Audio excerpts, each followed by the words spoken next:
Duncan Kovar from the Suncoast Humanists.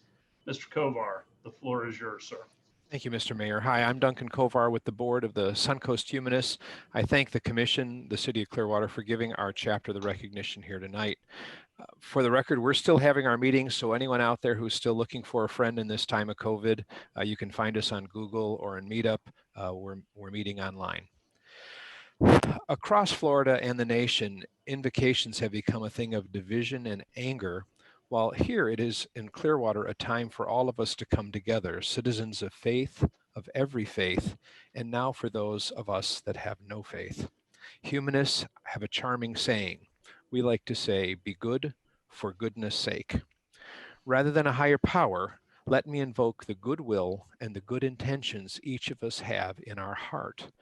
Those of you serving on the commission, those having business before the commission, and also the citizens and residents of Clearwater, anyone that may appear here tonight. Each of us has a better side. Let us all call to mind that all of us have a better side. We're all neighbors living in the same place, a small place that we share.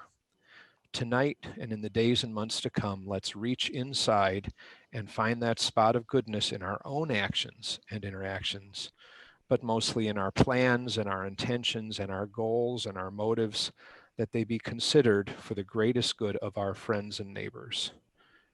As a humanist and a scientist, I cannot invoke a higher power to watch out for us or for protection. I can only remind each of us to be our best selves and to remember the promises we have made to each other and to ask that we live up to those standards today. Let's bow our heads for a moment of centering. Tonight, let us all agree to give the best of ourselves and to see first the best intentions in each other. Thank you for this opportunity. Thank you, Mr. Kovar. We appreciate you coming out this evening. Now, if you join me in the Pledge of Allegiance, I pledge allegiance to the flag of the United States of America and to the republic for which it stands, one nation, under God, indivisible, with liberty and justice for all. May all be seated. We have a couple disclosures because we are still meeting via remote, but this will be our last meeting remotely. We'll be back in chambers with everybody starting in November. To ensure public safety and comply with the governor's Safer at Home order in response to the COVID-19 virus, the Clearwater City Council will hold a public meeting on Thursday, October 14th, 2020 at 6 p.m. using communications media technology. Pursuant to Executive Order number 20-69 issued by the Office of Governor Ron DeSantis, on March 20th, 2020, municipalities may conduct meetings of their governing boards without having a quorum of its members present physically or at any specific location, and utilizing communications media technology such as telephonic or video conferencing as provided by Section 120.545B2 Florida statutes. The meeting will be held through the Zoom platform and will be broadcast live on the city's website at https://www.clearwater.com/government/council-meeting-streaming-videos, on Facebook at www.facebook.com/City of Clearwater, and on YouTube at www.youtube.com/myclearwater, as well as the following public access TV channels: Spectrum Channel 638, Frontier Channel 30, and WOW Channel 15. Ms. Aiken? Citizens wishing to provide comments on an agenda item are encouraged to do so in advance through written comment. The city has established the following 4 options to ensure public comment for a virtual meeting. 1, e-comments via Granicus e-comments is integrated into the published meeting agenda. Individuals may review the agenda item details and indicate their position on the item. You will be prompted to set up a user profile to allow you to comment, which will become part of the official public record. The e-comment period is open from the time the meeting is published, the meeting agenda is published. Comments received during the meeting will become part of the official record if posted prior to the closing of the public comment. The city clerk will read received comments into the record. 2, email.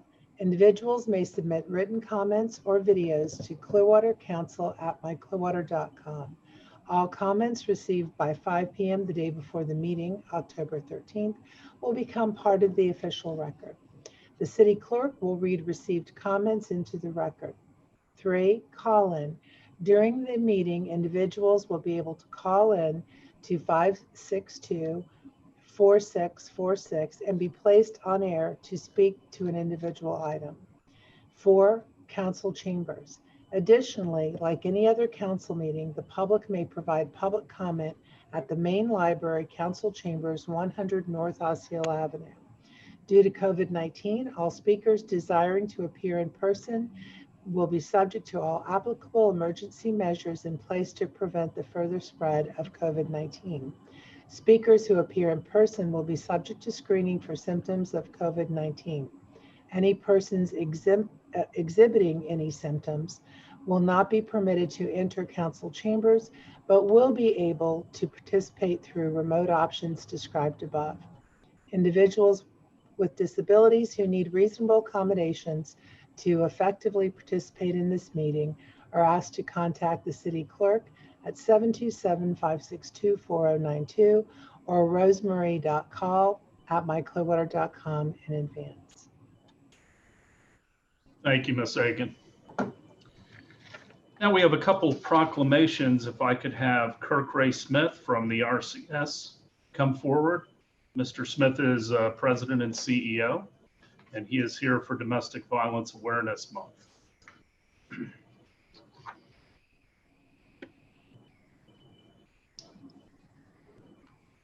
Not here, Jim? All right, well, we'll read the proclamation anyway on their behalf.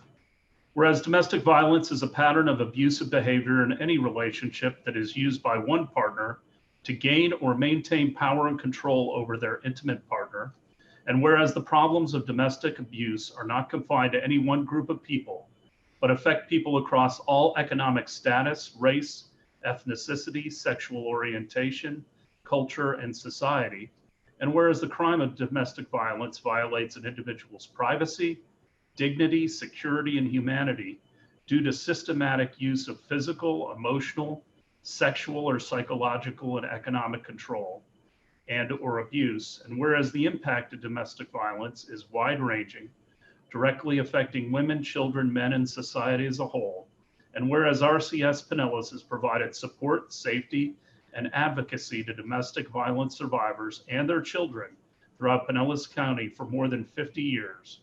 Now, therefore, I, Frank V. Hibbert, Mayor of the City of Clearwater, Florida, do hereby proclaim October 2020 to be Domestic Violence Awareness Month in Clearwater and urge residents to actively participate in the activities and programs sponsored by RCS to work toward the elimination of violence. And we will get that proclamation out to RCS.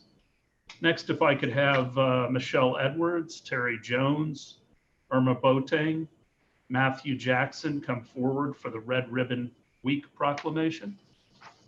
Good evening, everybody. Thank you for joining us. Whereas alcohol and drug abuse in this nation have reached epidemic stages, and whereas residents should be encouraged to support drug prevention, educational programs, and to remain committed to a drug-free community. And whereas the National Red Ribbon Campaign offers citizens the opportunity to affirm their commitment not to use illegal drugs and not to use legal drugs illegally. And whereas businesses, governments, parents, law enforcement, media, medical institutions, religious institutions, schools, senior citizens, service organizations, and youth can demonstrate their commitment to healthy, drug-free lifestyles by wearing and displaying red ribbons during this week-long campaign. Now, therefore, I, Frank V. Hibbert, Mayor of the City of Clearwater, Florida, on behalf of the Clearwater City Council, do hereby proclaim October 23rd through the 31st, 2020, to be Red Ribbon Week in Clearwater. Good evening.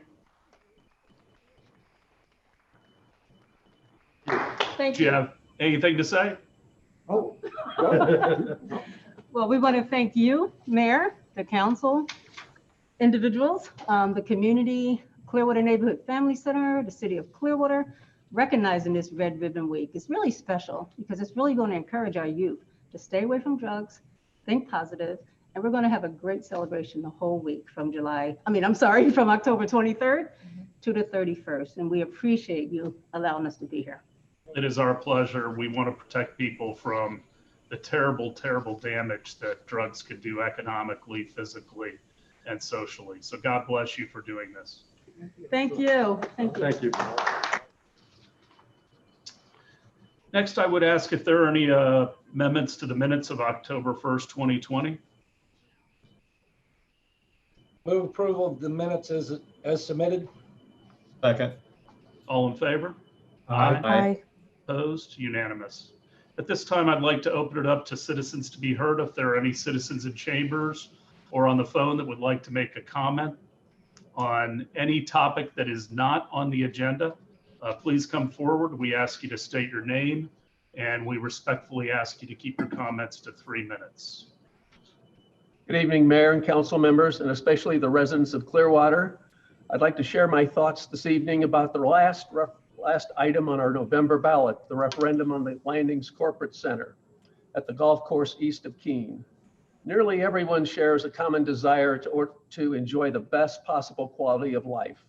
We work and we strive for high quality opportunities for ourselves and our families. This proposal is all about people. It will absolutely increase the quality of life and opportunities for families in Clearwater. The new corporate center will lift up the lives of more than 3,000 new city employees with wages that are well above the average of Clearwater. This proposed improvement, when you take a single employee and place them in a family or three, it becomes 9,000 to 10,000 Clearwater residents will enjoy better opportunities. And that's almost 10% of the whole population of our city. The families will share new choices for home ownership, better education, better health care, and more financial security because of this endeavor. Don't lose this one-time opportunity for so many of our fellow city residents. Let's all join together and vote yes on the last item of the November ballot, and a yes vote will strengthen everything in our community. Please vote yes. And a final note to the mayor and the council, I appreciate you hitting the pause button on the Imagine Clearwater project in Coachman Park. Thank you very much. Thank you, Mr. Fresh. Anyone else for citizens to be heard?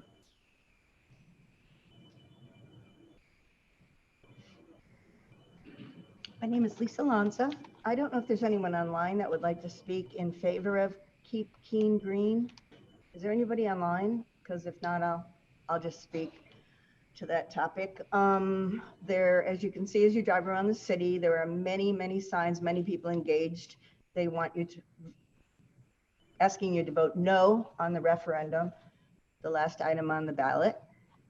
There's an excellent website, a Facebook page. I know everyone's not on Facebook, unfortunately, but there's an excellent Facebook page called Keep Keene Green. And I haven't seen the people engaged so much in something in a long time. And there are a lot of reasons to vote no on this, but I don't have time to talk about it now.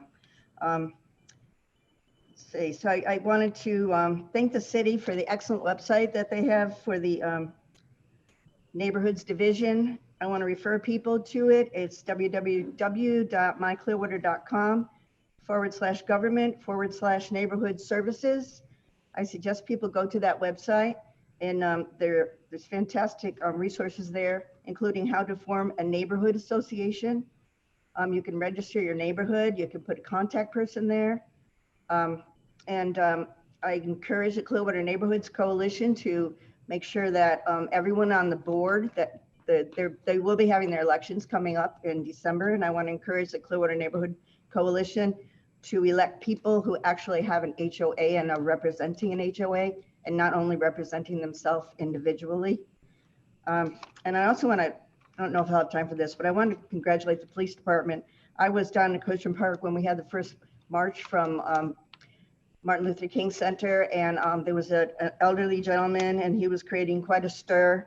And I wanted to call the police because I was afraid it was going to get out of hand. And the young people there were saying, "Don't call the police." And I said, "Look, I'm telling you, the police will handle it correctly." And I did call, and 2 policemen came, and they de-escalated the situation unbelievably. They talked to the gentleman, they walked him slowly away to the curb, they talked to him on the curb, and they slowly got him in the car. And everyone, it was a great example for the young people to see how de-escalation by qualified police men and women can work.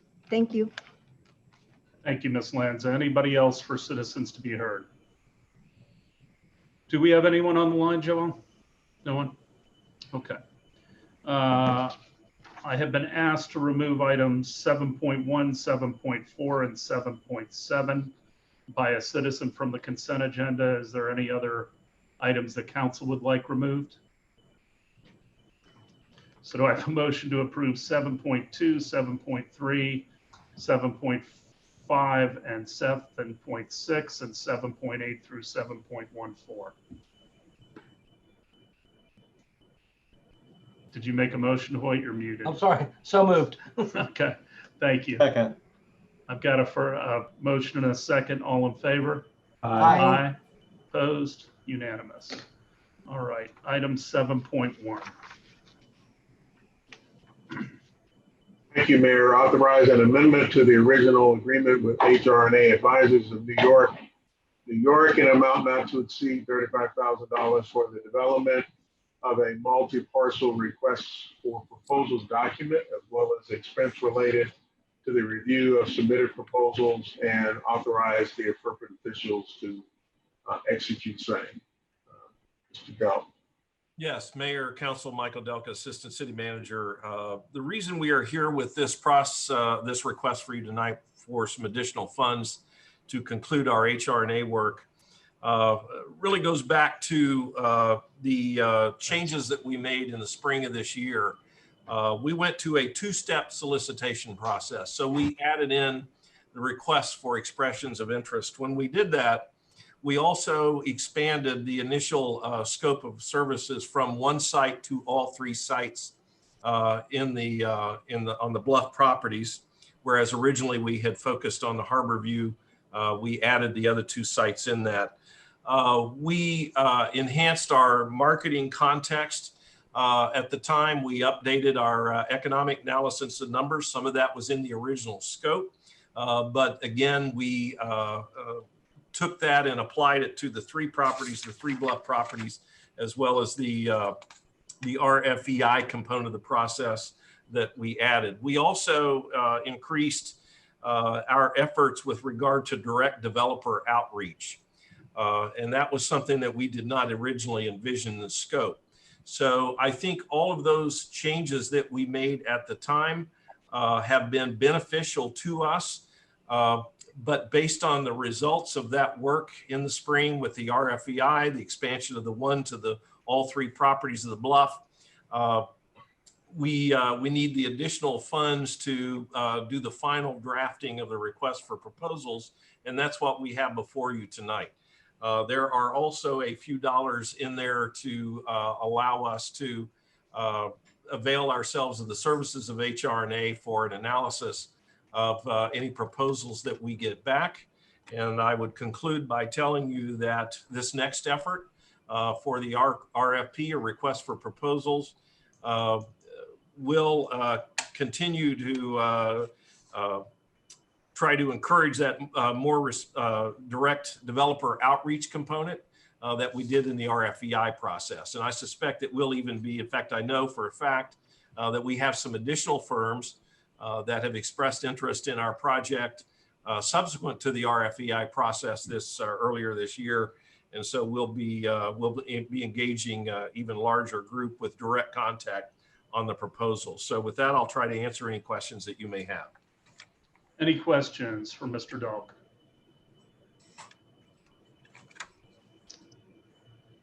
Anyone to speak to this item?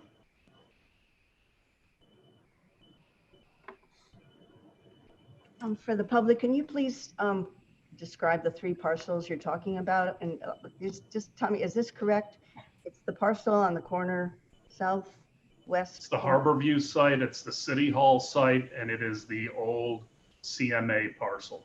Right, but some people don't know what the old CMA parcel is. So the Well, old, that is the north or the southwest corner of Pierce and Osceola. okay. And then the City Hall site and the Harborview site. How about the downtown parking lot site? Is that? And Those are the only 3 sites, Ms. Lanza. so the Harborview includes the parking lot, or when you refer to the Harborview site, does that include the downtown library parking lot, or does it not include the parking lot? Mr. Dalk.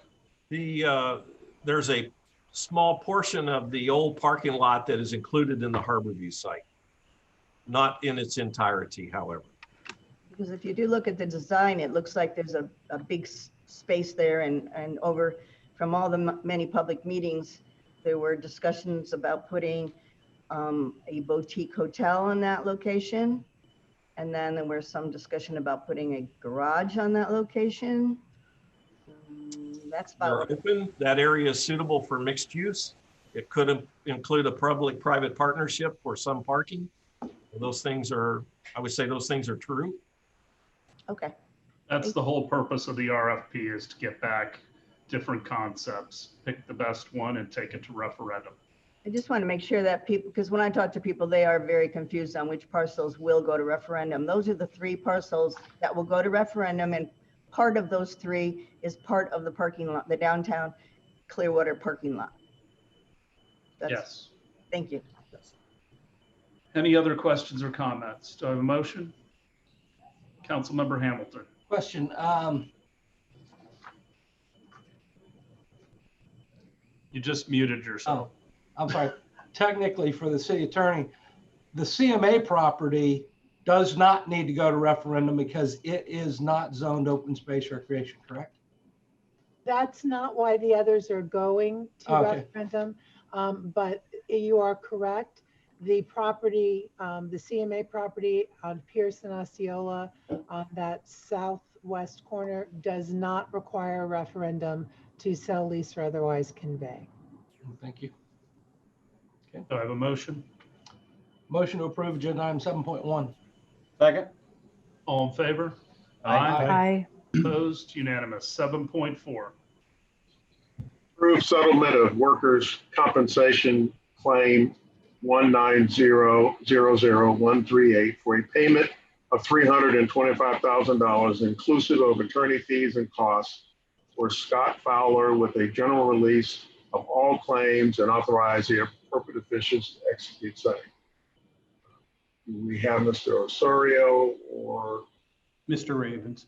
Mr. Ravens? Okay, go ahead. Good evening, Mayor and Council. Jay Ravens, Finance Director.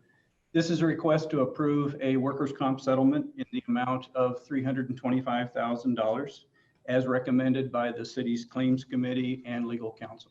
I'd be happy to answer any questions. Thank you, Mr. Ravens. Anyone from the public to speak to this item? Ms. Lanza, you're the one who took it off. Yes, I took it off because people did ask me what happened, but I still don't know what happened. And I guess you don't talk about it because you don't like to discuss these things. But, or was it a car accident? Actually, I think it was a car accident. But I brought it off because on the next thing on the agenda is going to be about mowing the bluff for the city of Bel Air. And Then you can talk about that item when that item comes up. I just wanted, Do you have a question about this item? yes. These are the kind of payments that can go out for a workers' comp, and $350,000. I mean, that could be peanuts. I mean, this is just the liability. Well, let me ask this: we're self-insured? I know the mayor, excuse me, city attorney said we're self-insured. A lot of people don't know what self-insured means. Maybe you could explain what exactly does it mean when the city is self-insured? Thank you. So we are self-insured. We have been brought up to speed on this particular claim. It is our recommendation of our staff to go ahead and settle for $325,000. We think this is fair for the employee and in the best interest of the city long term.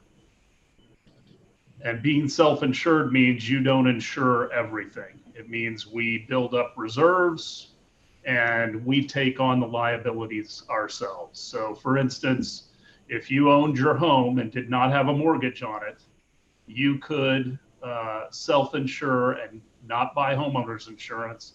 If a hurricane came along or you had some other damage, you would have to repair it or rebuild yourself. If nothing ever happens, then you've saved a lot of money.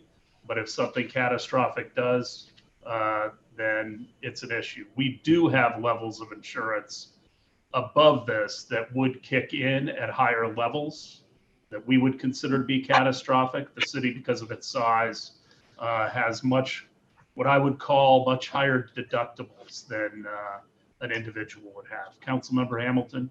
Yeah, and I think the other point to make is this is not the city requiring this. This was a negotiated and mediated settlement between the city and the employee. So this is not, all parties are in agreement with this settlement, and that's why we're approving it. Any other questions or comments from council? I have a motion. Move approval of agenda item 7.4. Second. All in favor? Aye. Opposed? Unanimous. 7.7. Approve an interlocal agreement between the city of Clearwater and the town of Bel Air to provide slope mowing services for the town of Bel Air and authorize the appropriate officials to execute same. Mr. Cater. Good evening, Mayor and council members. This item was discussed at your Monday work session.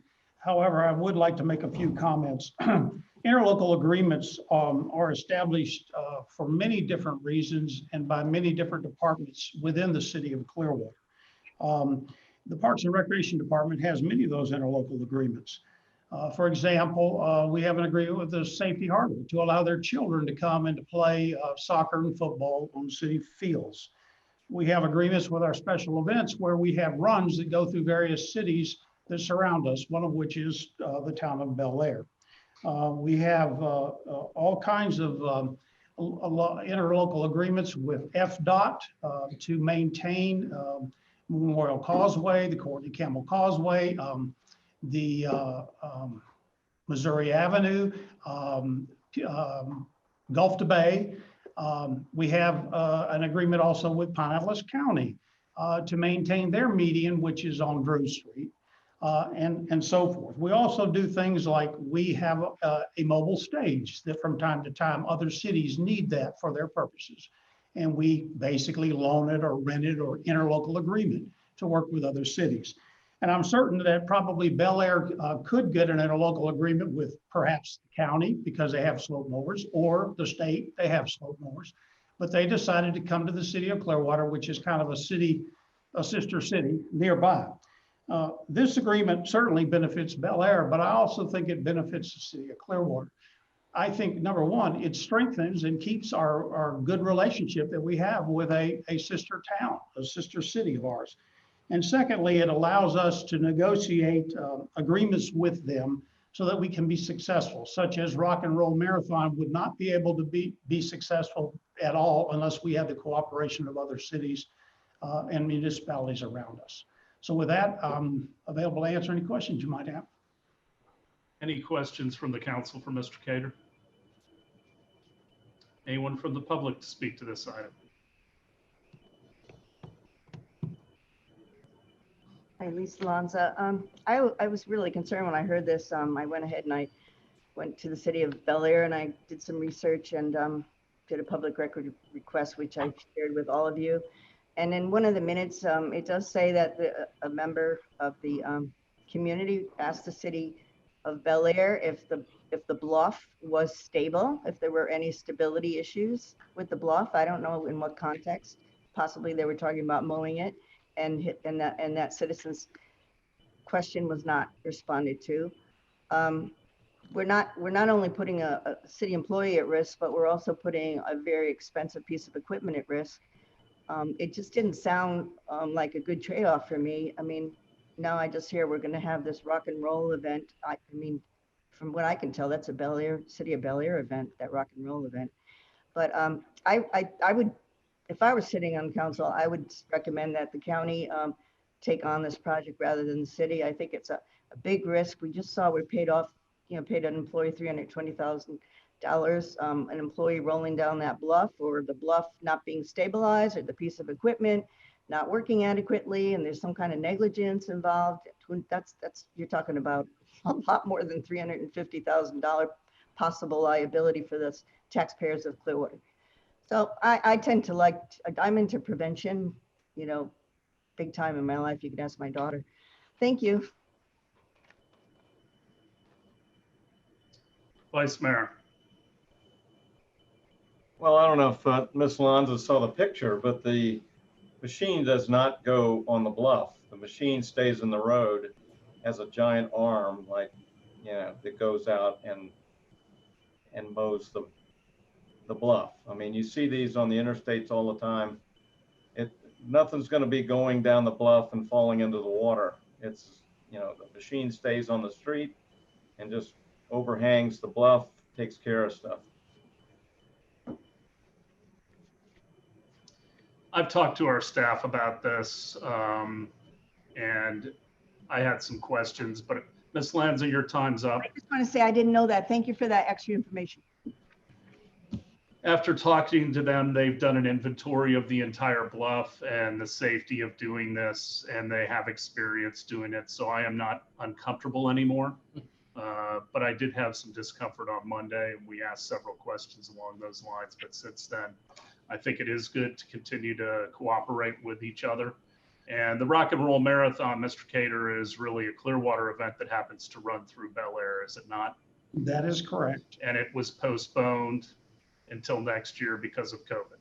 Yes, that is correct also. And it is an event that is getting money from the TDC to promote, and it brings people in from all over the world when that is someday safe again.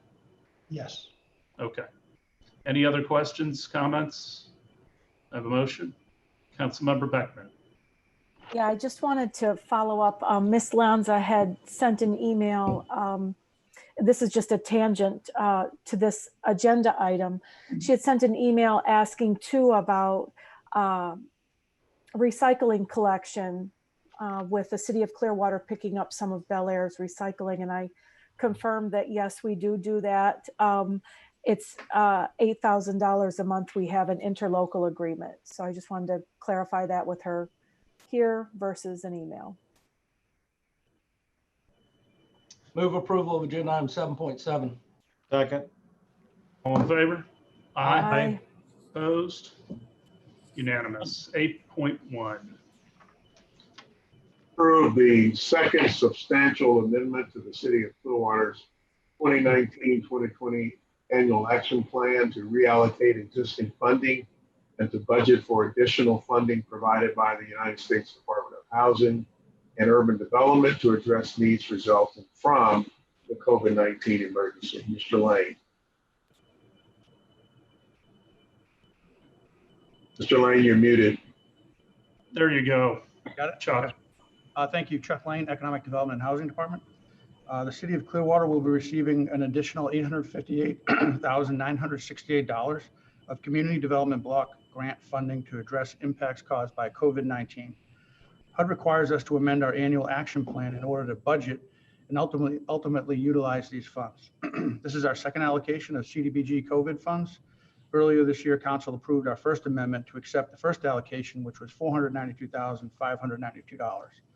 These funds must be used, in HUD's words, to prepare for, respond to, and recover from the COVID-19 crisis. What we found through our experience in the last several months in communicating with other local governments and nonprofit organizations is that the most effective and efficient and really direct way to help people through the crisis is to assist with housing expenses. For that reason, the majority of available CDBG COVID funds will be put towards our rent, mortgage, and utility assistance program.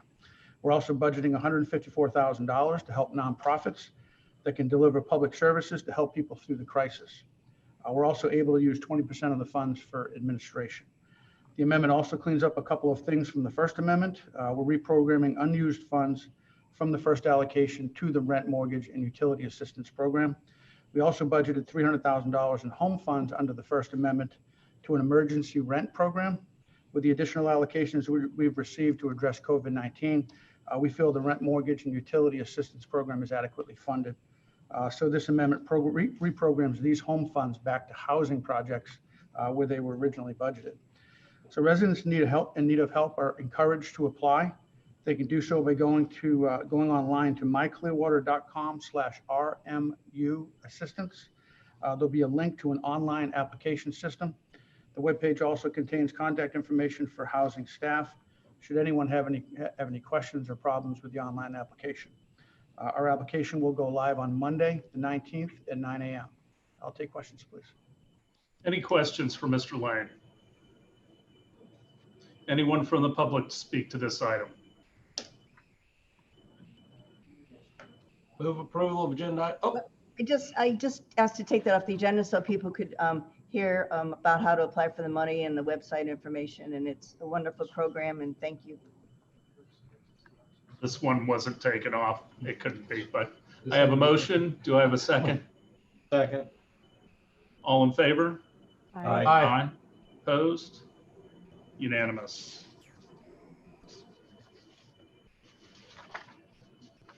8.2.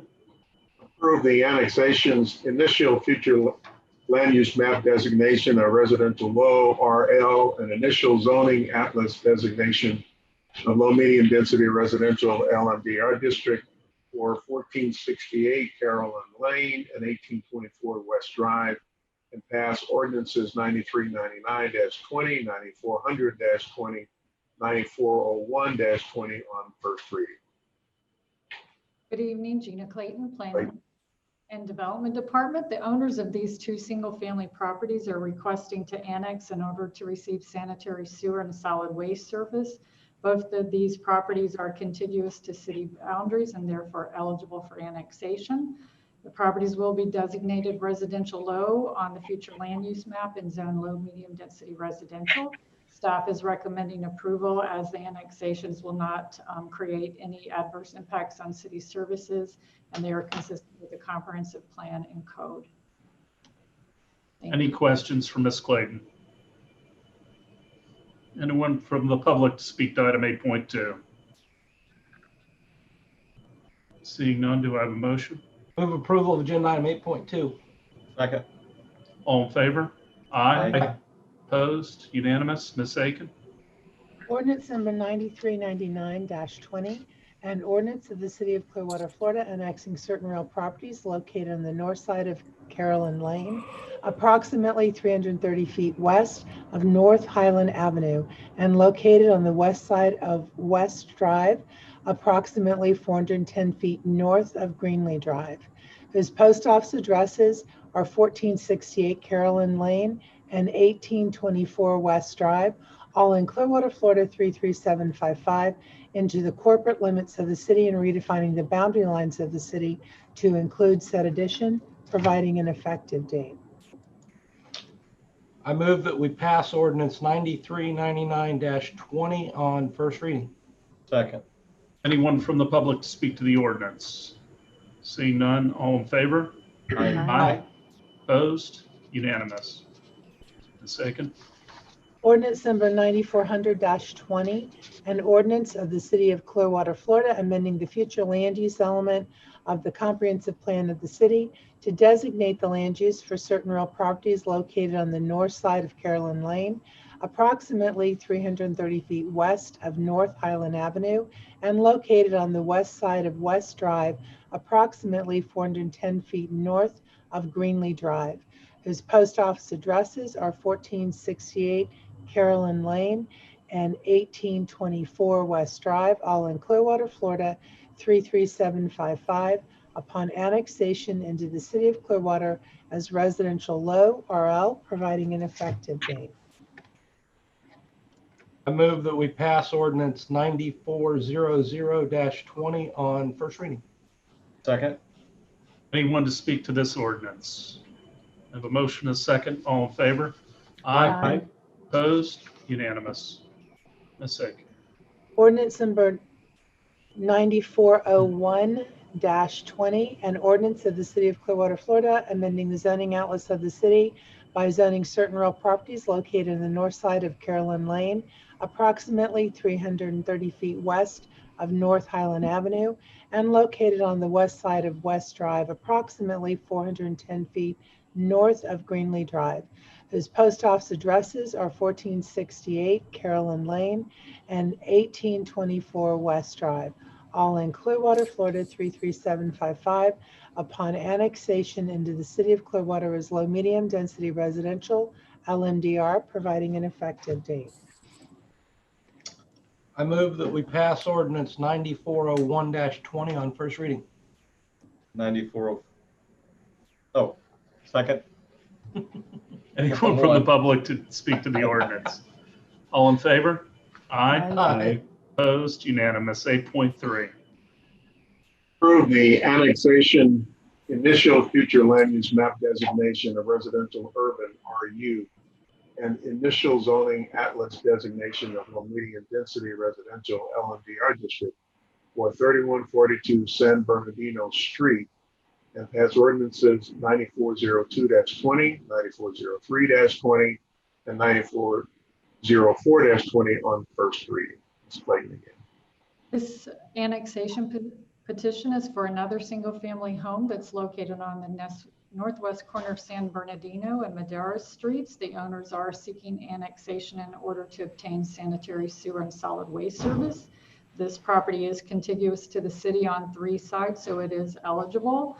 All impact fees and assessment fees have been paid, and the property will be designated residential urban on the future land use map and zoned low medium density residential. We are recommending approval as it is consistent with our comp plan and community development code and will not have any adverse impacts on city services. Any questions for Ms. Clayton? Anyone from the public to speak to item 8.3? Motion? Move approval of agenda item 8.3. Second. All in favor? Aye. Opposed? Unanimous. Ms. Aiken. Ordinance number 9402-20, an ordinance of the City of Clearwater, Florida, annexing certain real property located on the north side of San Bernardino Street, approximately 600 feet east of McMullen Booth Road, whose post office address is 3142 San Bernardino Street, Clearwater, Florida 33759, into the corporate limits of the city, and redefining the boundary lines of the city to include said addition, providing an effective date. I move that we pass ordinance 9402-20 on first reading. Second. Anyone to speak to the ordinance? I have a motion, a second. All in favor? Aye. Aye. Opposed? Unanimous. Ms. Aiken.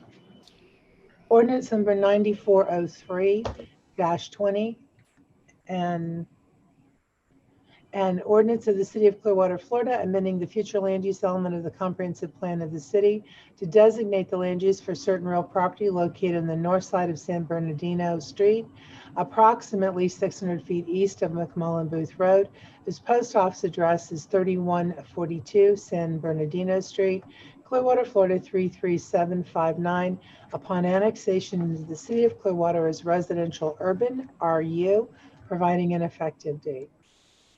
I move that we pass ordinance 9403-20 on first reading.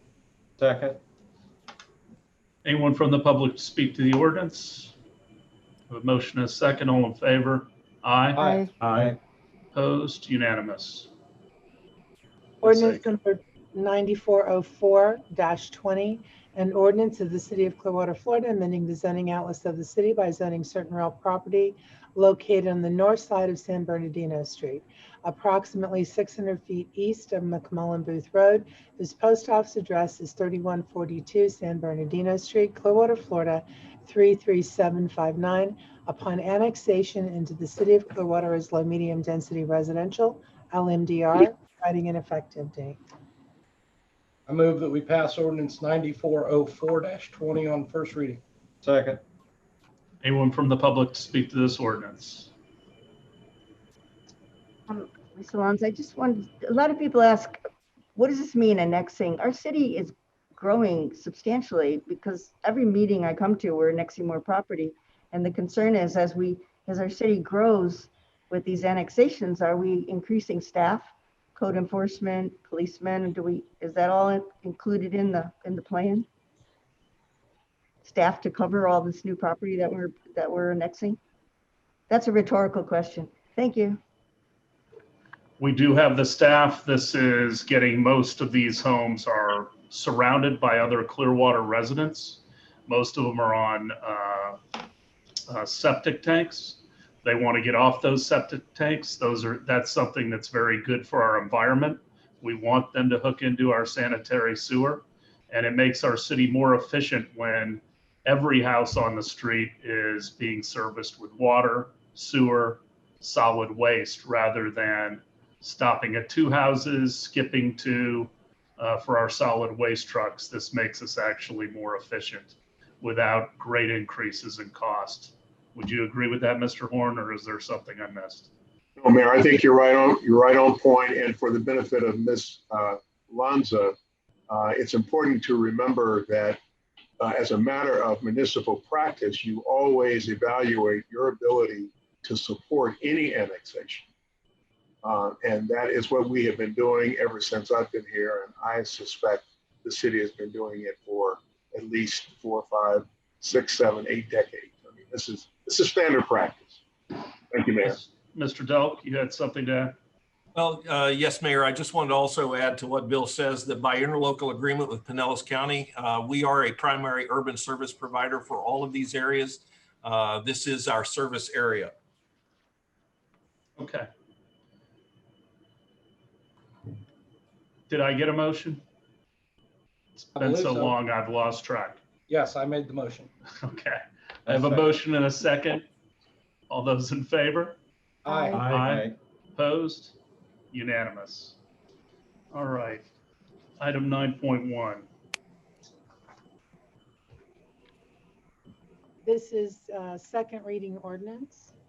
Ordinance number 9412-20, an ordinance of the City of Clearwater, Florida, vacating a platted utility easement described as the east 10 feet of the west 81.75 feet of Lot 7 Greenfield subdivision according to the plat thereof as recorded in Plat Book 31, page 28 of the Public Records of Pinellas County, Florida, providing an effective date. I move that we adopt ordinance 9412-20 on second reading. Second. Anyone from the public to speak to this item? A motion is second. All in favor? Aye. Aye. Opposed? Unanimous. 10.1. Find that certain areas of the North Greenwood study area are altogether a blighted area as defined in the Community Redevelopment Act of 1969, and that there is a need for a community redevelopment agency to carry out community redevelopment and adopt resolution 20-52. Mr. Lane. Oh, there you are. Thank you. Again, Chuck Lane, Economic Development and Housing Department. As discussed on Monday, city staff has been working with the Clearwater Urban Leadership Coalition for about a year now. In a moment, you'll hear from Gloria Campbell, Executive Director of the coalition. Our discussions have been focused on creating a community redevelopment area in the North Greenwood neighborhood. This is a community-led initiative, and the coalition is working hard to ensure that what they bring to the table is indeed representative of community needs. Ms. Campbell will present the coalition's vision for a future CRA and the goals and objectives they hope to achieve.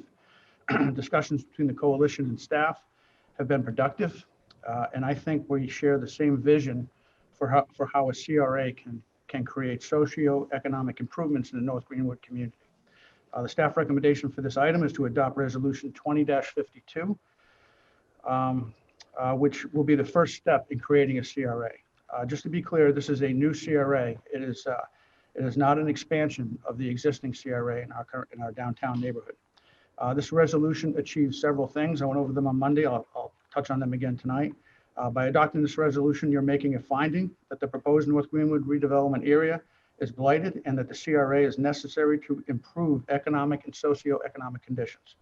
This finding is supported by a findings of necessity study report, which I'll discuss in a moment.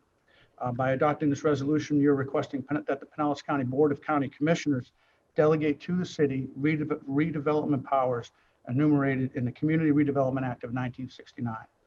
With this resolution, you are requesting authority from the Board of County Commissioners to establish a tax increment financing district with a redevelopment trust fund and a redevelopment trust fund within the North Greenwood CRA. Lastly, you're requesting city staff to prepare a CRA plan. You're finding that the proposed CRA is blighted and in need of government intervention in the form of a CRA is based on a findings of necessity report. We asked consultant Wade Trim to prepare the report consistent with statutory requirements. I'm going to use a few of the slides you saw on Brad Cornelius's PowerPoint on Monday to kind of roll you through the findings of necessity report.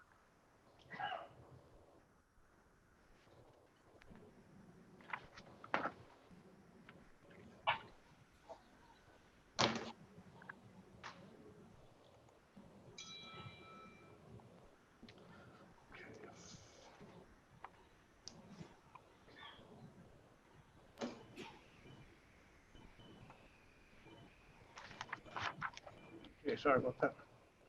This is the wrong one.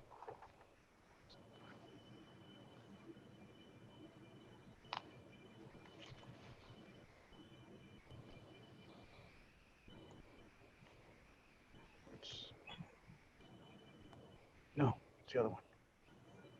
I believe it's that one.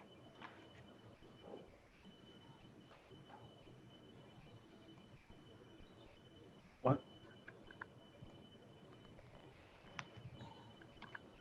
Ugh, I apologize for pulling up the wrong one. Okay, take your time. No pressure, Chuck. It's going to dock you some points, but. There we go. Should be good. Not the first time. Still, it's the one that says today's date, not the one that says Brad on it. Technology's great until it's not great. That one did say today's date. It did say Chuck. today's It date. did say yeah. the 14th. Yeah. I have the. I'm gonna roll you through this best I can. This is actually the presentation that the Brad used. What's that?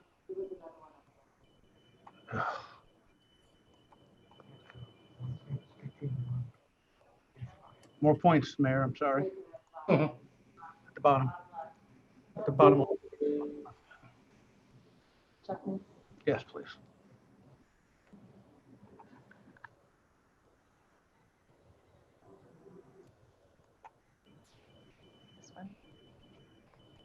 Not the one that says Brad. Yes, that one.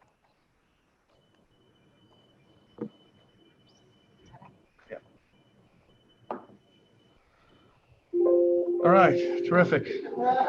It took a lot longer than I expected. Okay. So we asked Mr. Cornelius, of course, the consultant with Wade Trim, to evaluate 6 geographic areas to determine whether each area qualifies. So we do not have the presentation on. Yeah, we don't see it. No, we don't have it. You cannot see it. No, sir. Do you really need to see it? No.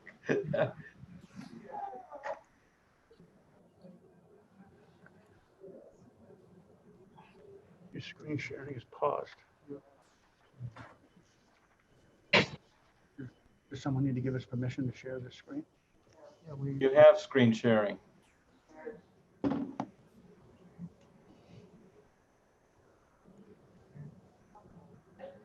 No, down.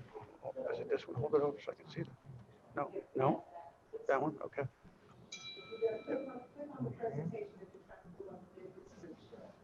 There we go. There we go. Got it? Yes, we've got it.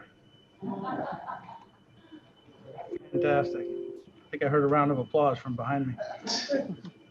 So we asked Brad Cornelius, the consultant with Wade Trim, to evaluate 6 geographic areas to determine whether each area qualifies to be in a CRA under statutory requirements and whether he recommends each should be included in a CRA. Later in the assignment, the consultant paid a closer attention to areas 1, 3, and 5. Area 1, of course, is the Old Bay area and in our downtown. Area 3 is a small area, the North Garden, North Fort Harrison area. And we've just called 5 for namesake, the core of the North Greenwood area. We'll go over those areas in a little bit more detail in a moment. There are 10 conditions that were evaluated, prescribed by Florida statute. The consultant gathered data to look for factors or trends that negatively disproportionate to citywide conditions, and also areas with greater prevalence of slum and blight conditions. Here are the results of the 6 study areas. You can see that the North Greenwood core, area 5, contains 9 of 10 conditions of slum and blight. Area 3 was second with 8 of 10 conditions. And area 1 in the downtown had 7 conditions. For this reason, the consultant focused on areas 1, 3, and 5, and went on to study these areas as a single unified area and applied the data as such. Here's the data from the unified study. 8 of the 10 conditions showed conditions of slum and blight. You can see at the bottom of the slide the high rate of property value growth. That's driven largely by a lot of recent land transactions, I believe, in the Old Bay area. The consultant's recommendation was that the unified study area contains conditions that warrant governmental intervention in the form of a CRA. Following adoption of the resolution, there are a few major steps down the road that will need to be taken by City Council as well as by the Board of County Commissioners. Among those steps is the creation of a CRA plan. We plan to hire a consultant to take on much of that workload. That will incur costs in the current fiscal year. We'll come back to council at a later date to ask you to make those funds available. We anticipate that to be about between $100,000 and $150,000. Staff's expectation is for that consultant is to facilitate a strong collaboration between the public, the Clearwater Urban Leadership Coalition, and city staff throughout the development of the plan. So at this time, I'd like to ask Gloria Campbell to come to the podium. Ms. Campbell is the Executive Director of the Clearwater Urban Leadership Coalition, and she will explain what the coalition hopes to achieve under the framework of that CRA plan. Thank you.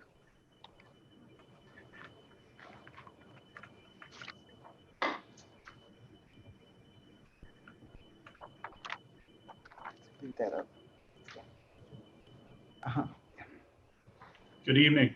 Good evening, Mayor Hibbert, Vice Mayor, City Commissioners. I would like to begin by thanking City Manager Bill Horn for his leadership and his staff for all of their support. In particular, I want to thank Chuck Lane, thanks Denise, Gina Clayton, and Robert Napper for their efforts as we completed the steps necessary to get to this point. I promise I won't take much of your time, probably not as long as it took for Chuck to get the slides up. But I did want to talk about who we are, how we got here, and where we're going. Who are we? We are a self-governing group of 40 plus individuals, organizations, businesses, churches, and interested citizens in the North Greenwood area. Our mission is to create a thriving community in that area by 2030. I think it's important to acknowledge a proverb that says, we plant a tree today, not so we can have shade, but that it can provide shade for our grandchildren. Marilyn Turman, Jay Henson, and myself were involved in the community outreach for the Southside CRA in St. Petersburg. Together with Madra Matthews and Mohammed Abdul Rahim, we wanted to see that same energy and revival take place in the North Greenwood community. Led by Ms. Turman, we brought about a group of like-minded individuals in our community a year ago, and our journey began. How did we get here? Chuck talked a little bit about the 2013 Pinellas County Commissioned Impact of Poverty study that identified 5 high poverty areas that cost the county $2 billion, that's billion with the B, dollars each year in investment. Even this massive investment, there was no significant change in those areas. The 5 areas are the South St. Petersburg area, Clearwater, Lilman, High Point, and Tarpon Springs. Of the 5 areas, it should be noted that Clearwater has the highest concentration of poverty. What the county and our community recognized is that you cannot impact poverty from the outside, but true change comes from the inside. It comes by involving individuals in the process and by recognizing that we are the ones that can bring about the change. As we work together to build a model of sustainability and positive outcomes, we believe in that proverb in the Bible that says, if you give a man a fish, you feed him for one day. If you teach a man to fish, you feed him for a lifetime. Community Urban Leadership Coalition is about teaching our community to fish. How do we plan to do that? First, by involving our community. That means everyone. From everyone has a seat at our table, from the clergy to the young men on the corner, from the seasoned business person to the young entrepreneur. We have identified key areas that we know can help impact our citizens. And that's the slide that you see, targeted areas. We came together, we dialogued, we reasoned, and here are the things that we know that impact and keep people in poverty. In our area, it's affordable housing. What does that look like? Business development, economic development, mental health. I am convinced that a lot of the issues that we have with mental health and wellness, especially in our community, come from the stress of not having affordable housing, from not having all of the necessities that you need to take care of your family. Child care, reducing recidivism and reentry, financial literacy, because I, for one, know it doesn't matter how much money you have, if you don't manage it well, you'll end up in the same situation. So primarily, these are areas that we targeted. Those areas were targeted because, and we have work groups in each one of those areas. But we didn't just do this by what we thought, by actually surveying the community, by dialoguing with the community and having them bring their ideas and their requests to the table. It is said that when the student is ready, the teacher will appear. We know that is true in our situation. The student, the community is ready. And the Clearwater Urban Leadership Coalition is the teacher that has appeared. The teacher is pooling its talents and resources for our community to bring about systemic change. We see the creation of the North Greenwood CRA as a tool and a resource to help us move this change over the next 10 years. Our voices, our future. As I conclude, tonight we come asking you to unanimously approve Resolution 20-52. Before this will give us the first step in creating the North Greenwood CRA. I want to personally acknowledge the hard work and dedication of the members of the coalition. Each of who are here today should be applauded. Thank you, coalition. We thank all of you for your time and effort. We thank the city staff and the city commissioners for the willingness to take this bold step. And in the words of one of my favorite philosophers, Mr. Spock, live long and prosper. Thank you, Ms. Campbell. I also want to recognize our city attorney, who I know has also been involved in this whole process. Mr. Lane? We'll take questions. That concludes the presentation, sir. Okay. Any questions from council?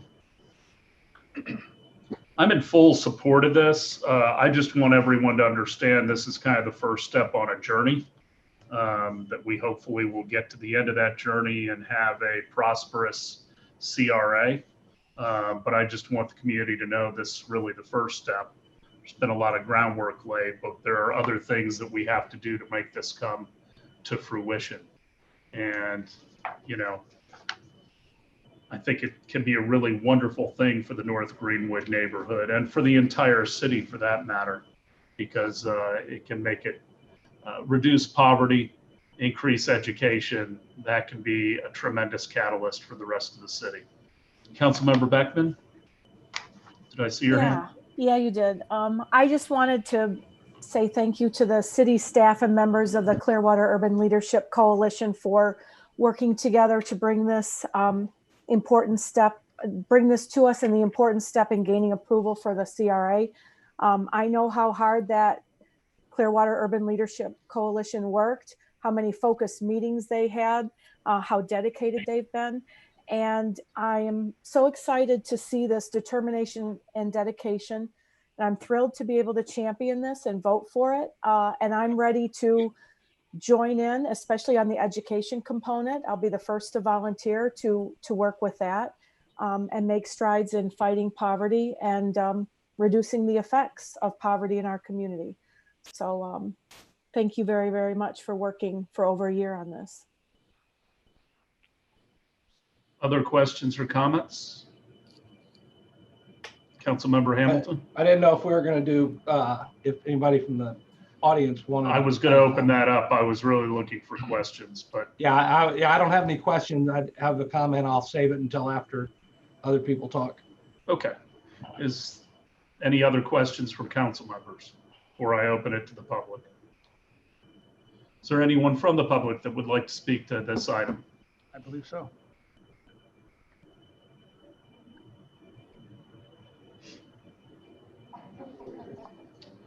We ask you to fill out a card and keep your comments to 3 minutes.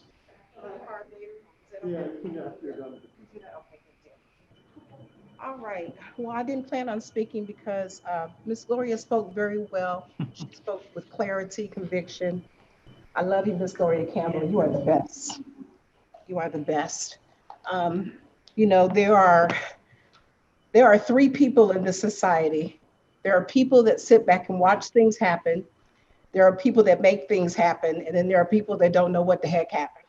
And I am just honored to work with such an amazing group of people that have, for over a year now, have come together faithfully and have been very committed to coming to meetings. We all got lives. We got other things we'd like to be doing, but this was important for us. We want to see change. And as Ms. Gloria said, this is for our children, for our grandchildren, and for those who will come after us. Someone made the sacrifice for us. Oh God, I can't believe I'm getting emotional. Give me just a minute. Let me get it together. You take your time. It means a lot to me. And I'm just honored to work with such wonderful people. And I thank the city staff. Thank you all for all that you've done working with us in this project. Thank you. Thank you, council. Thank you, mayor. Thank you, everybody. We appreciate that. And I look forward to all the amazing things we'll be able to do. And the most important thing that we'll be able to do is to give people hope. Because when people give up and they have no hope, that's when you see the things that you see. And I think this is about equity for all people. And this will give us the opportunity to do just that. So thank you. Thank you. Thank you, Ms. Turman, for your passion. Anyone else to speak?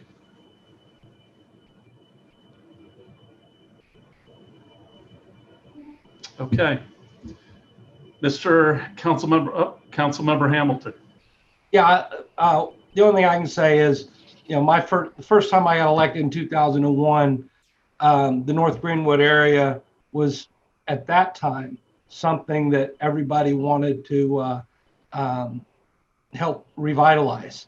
Here we are 20 years later. I'm glad to see that we're getting to this finally. It's been a long struggle, but this is the first and the most coordinated, unified effort we have seen through this whole process. And my compliments go to everyone involved with the Urban Leadership Council. And because this is what it takes. We need unified voice, everybody singing off the same sheet of music. And this is the first time that that's truly happened. And it's exciting to be able to get the wheels running on this, because ultimately I think this is going to be the best plan and the best way we can revitalize this area of our city. So I am very enthusiastic in voting in favor of this tonight. Other comments? Do I have a motion? Motion to approve agenda item 10.1. Second. All in favor? Aye. Aye. Opposed? Unanimous? Ms. Aiken? You're muted. Resolution number 20-52, a resolution of the City of Clearwater, Florida, finding that the North Greenwood Community Redevelopment Area is a blighted area as defined in the Community Redevelopment Act of 1969, and that the rehabilitation, conservation, or redevelopment, or a combination thereof, of this area is necessary in the interest of the public health, safety, morals, and welfare of the residents of the city. Finding that there is a need for a community redevelopment agency to carry out the community redevelopment in the North Greenwood Community Redevelopment Area, requesting that the Pinellas County Board of County Commissioners delegate the redevelopment powers enumerated in the Community Redevelopment Act of 1969 to the City of Clearwater for the North Greenwood Community Redevelopment Area, requesting authority from the Pinellas County Board of County Commissioners to establish a tax increment financing district and a redevelopment trust fund within the North Greenwood Community Redevelopment Area, requesting that the city administration prepare a redevelopment plan for the North Greenwood Community Redevelopment Area and providing an effective date. I move that we adopt resolution 20-52.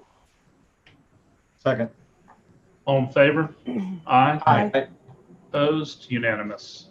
10.2.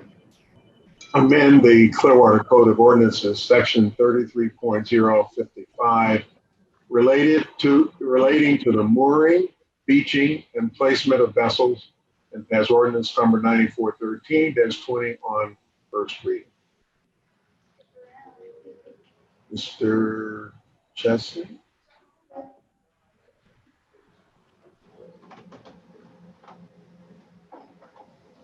I believe Mr. McDonald is. I'll start the video for 1:30, please. Mr. Mc, who is it? It's going to be Mr. McDonald. Be in NSB 130. Hey, good evening, Council and Mayor. This is to set time limits on the day docking slips, the public day docking slips at the city facilities for the city of Clearwater. Be happy to answer any questions. Ms. Beckman, Ed wanted me to express to you that the fine is $118. Thank you. You're welcome. Any other questions? Councilmember Hamilton. Well, now that we know what the fine is, how did we come about with that number? Because I mean, a parking ticket costs $25. How does parking a boat cost $120? It's a county code of ordinance, category 4. That's what Legal expressed to us. Well, I'm guessing we're going to be posting extensive and numerous signage so that people understand what's going on here. Absolutely. Ms. Aiken, do you have anything to add? No, sir, he is exactly correct. That is the county schedule of fines for that particular ticket that will be written. So we cannot alter that amount? No, sir. Okay.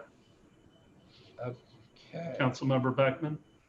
So are people who park a boat, they come into a public slip and they park a boat, they get to park there for free for how many hours before a $118 fine is instituted? The new ordinance is going to be 3 hours per day. Yeah. Per day, okay. Yep. And what are the hours that those slips are operational? From 8:01 to 9:59 is what the ordinance is going to state. They're not operational between 10 p.m. and 8 a.m. Okay, so no overnight docking at all? Correct. Okay. Vice Mayor, you're muted. You're muted, Vice Mayor. I can see your lips moving, but So how are we going to find out if somebody's there over 3 hours? These aren't metered. Is there going to be some kind of video device or? Yes, sir. There's going to be video cameras that can see what time they come in and then, how long they're there. Okay, so if you miss them, you'll be able to get the number on their boat and send them a letter?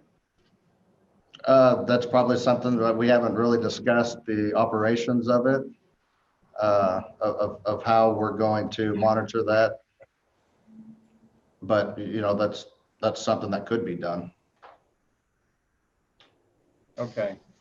I think this is needed. This is one of the steps that we've been talking about to keep people from using I guess the boats that are moored in the channel there. They come, they're used boats that they keep at these city marinas and go back and forth. So this will help. Anyone from the public speak to this item?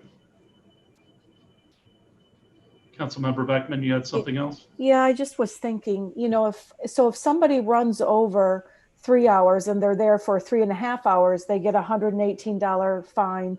But if they're there for an additional 6 hours, it's still $118. Is that correct? That's how that works? Flat fine? Yeah. I do believe so, yes. Okay. Pam is also shaking her head. Okay. Okay. Do I have a motion? Councilmember Hamilton. I'm still, I was not aware that it was $120. I haven't heard anything about this. What other cities in Pinellas County, where else in Pinellas County do they enforce this type of thing? I do not know. I can get that information for you. I'm just $120. We're talking about people that are going to be parking at a city dock, not at a county dock, but at a city dock. And it seems like we should have control. We control our city docks. We should be able to control what the fine is. Explain to me why we can't do that, Pam. What we're doing is we're writing a ticket to county court. So this is not code enforcement. We are writing a ticket to county court for this. I was good going into this, but $120, that seems a little steep to me for for parking more than 3 hours. And I just wonder if the city docks we're talking about, are we having so much trouble that we've got to, how aggressive are we going to be with this enforcement?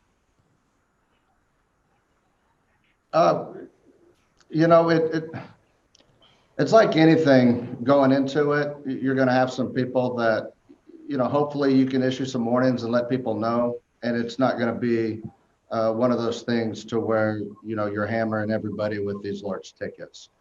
That's the goal anyways, is to have turnover, to provide turnovers for these day docks for everybody to use and enjoy and not go there and utilize these spaces all day long.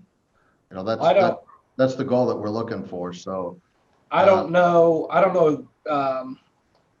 if we can do this, and Pam, correct me if I'm wrong or whatever, but I would think when we institute this, with all the technology, we should be able to have record of the boat's registration numbers and whatnot.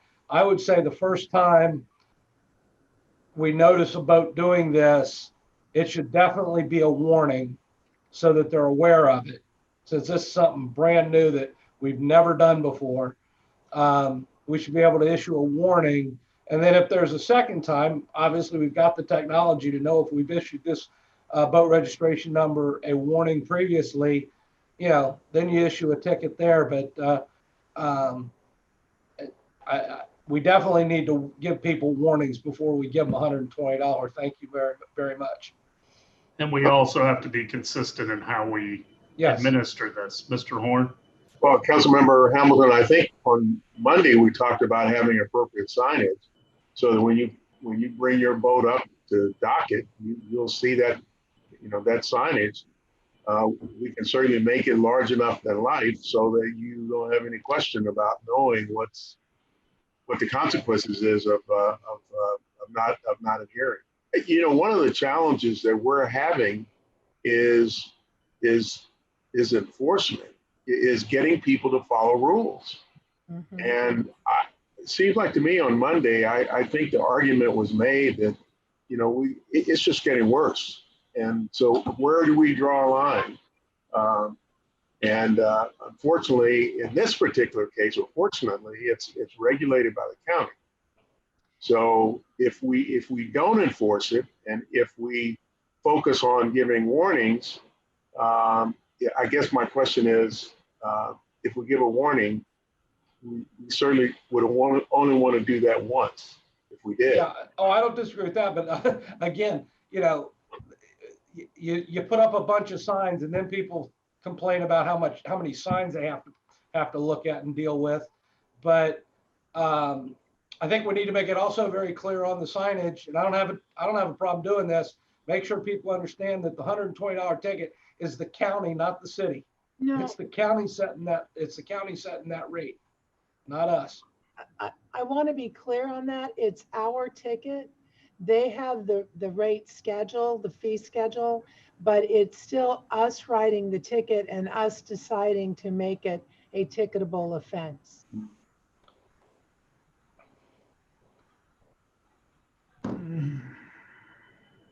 I'm not sure I'm a yes vote on this one tonight, folks. I just. Well, do you want to continue it to have more discussion? I'd like to have Mr. Chesney here. I'd like to get more information and maybe do a little more deeper dive into this thing myself. Can I ask one question? Yes.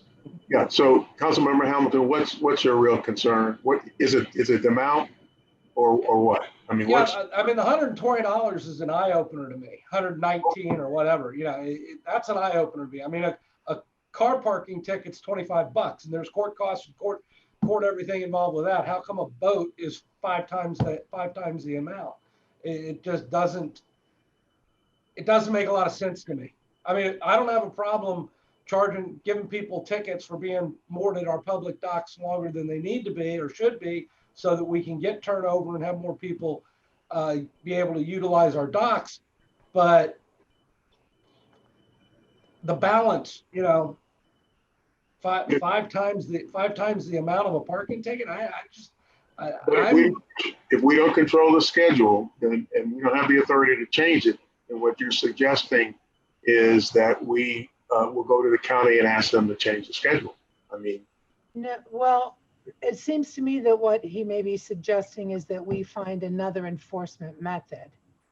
So I think what we need to do is take a look at our enforcement method and decide if there is another way to do that. Okay. Would that include a different fee schedule or just a different way of enforcing? I don't necessarily think, Councilmember, I'm not going to speak for him. I don't think you really have a problem with the enforcement method. I think you have a problem with the penalty. I've got sticker shock right now. That's what I got. No, I understand, but that penalty comes along with the method that we're using. So I think what we need to do is take another look at that and see if there's something we can do about that sticker shock. I don't know why we can't pass our own ordinance. Can you explain that to me? I'm coming to you, Vice Mayor. We are taking this, we're going to county court under a civil infraction, and we don't set those rates.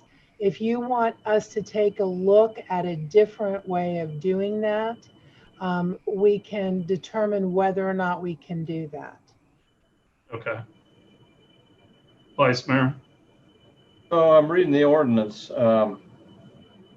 I don't see anything in the ordinance that you're going to sign, Mayor, that says $120. I mean, it just says no vessel shall be permitted to occupy city-owned recreation center or sand pearl non-leased public docks, and it gives the hours. And I mean, I don't see anything on here that says about what the amount's going to be. I don't know why we can't pass this. Because Pam's saying that is the actual schedule that goes along with the county ordinance. If you want us to look at the penalty, then you need to let us go back and look at the penalty. Yeah. Can I have a motion to continue item 10.3? I mean 10.2. I'll make that motion. I'll second it. Any other comments or questions? Ms. Call? Mayor, do you want to continue to the next meeting to a date certain or to an uncertain date? Uncertain date until the staff has enough time to explore the issue.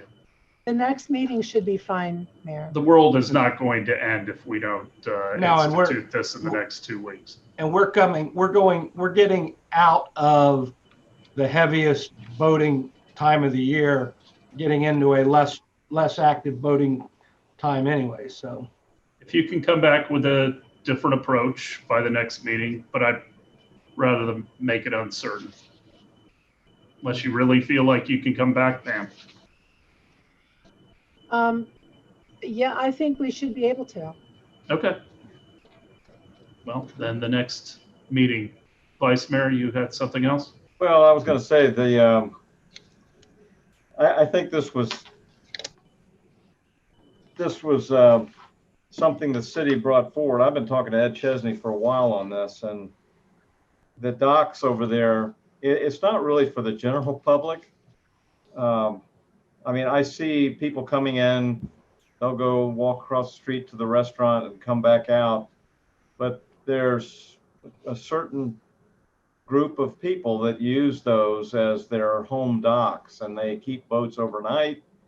They got people coming in on a VRBO boat, loading suitcases from that dock. I mean, I see boats there all the time, and they, you know, when they're there, they're not allowing anybody else to use that slip. So I kind of see it from a different angle, but I do understand what Mr. Hamilton's concern is for the normal person that's coming in to dock their boat there, walk across the street for a restaurant, or go to the beach. There's got to be another way we could do this, and I'm up for listening to some other way too. So, Councilmember Beckman and then Bunker.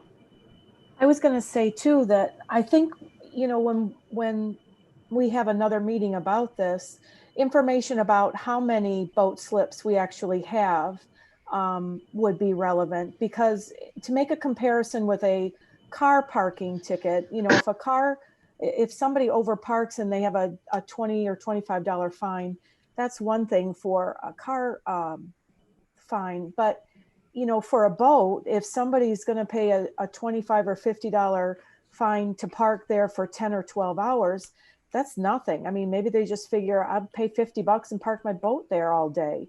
And they think it's a reasonable, you know, kind of fee. So I think it needs to hit a boat owner a little bit more. And I would venture that people who own a boat probably have a little more money than people who just own a car.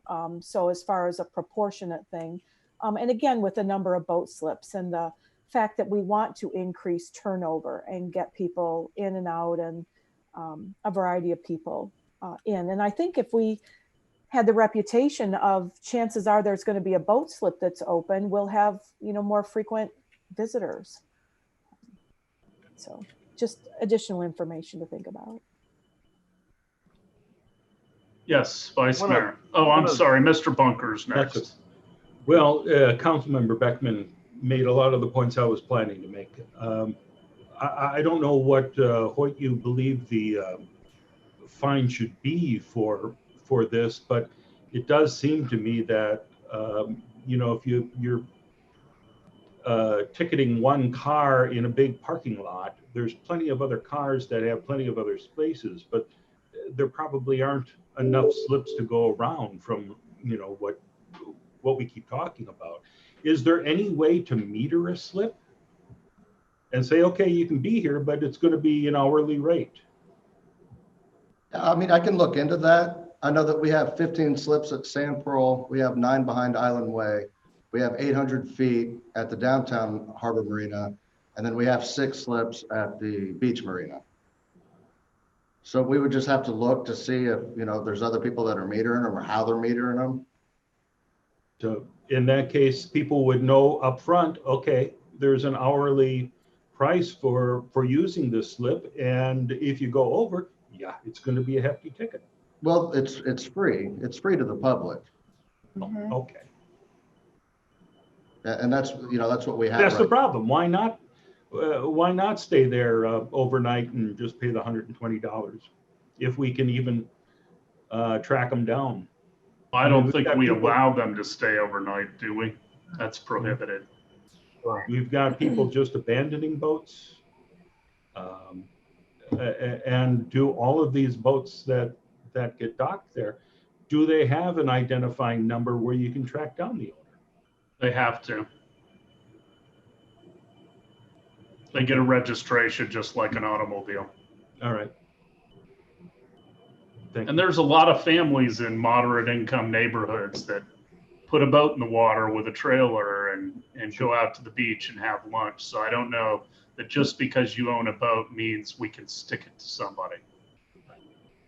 I don't know that I completely agree with that premise, but we're going to continue this. I have a motion and a second. All in favor? Aye. Aye. Aye. Opposed? Unanimous. 10.3. Confirm COVID-19 emergency proclamation and adopt resolution 20-50. Any questions on the resolution? Ms. Aiken? Nope. Motion on the agenda item? Move to approve agenda item 10.3. Second. All in favor? Aye. Aye. Aye. Opposed? Unanimous. You want to read the resolution now? Resolution number 20-54, a resolution of the City of Clearwater, Florida, confirming declarations of the state of emergency, providing an effective date. Move to adopt resolution 20-54. Second. All in favor? Aye. Aye. Opposed? Unanimous. All right. Anything else, Ms. Aiken? No, sir. Okay. Mr. Horn, anything else? No, Mayor, I'm done. Thank you. All right. Item 12.1 is the city attorney's evaluation. I think they've all been sent around so that you could see everybody's thoughts on the city attorney and on the city manager. So does anyone want to lead off? Okay, I will. Basically, we have objectives that we determined, so our objectives may not be the same. My top three objectives were providing legal advice to the council, and Pam has always done a marvelous job of this. She really keeps us out of the minefields, gives us every dimension of a decision so that we do know what we're getting into and what the downside could be. And I've always appreciated that caution. Also managing the legal department, which I think she does a very good job of reining in the cost of the legal department, not going outside until it's absolutely necessary when we need some type of expertise that we don't have internally. I am also happy that she's building a bench. She's brought in some new folks. I think she's mentoring them, preparing them that if they don't replace her, they certainly could replace somebody else as a city attorney. So that's very important to me. And then my third was working well with the city manager.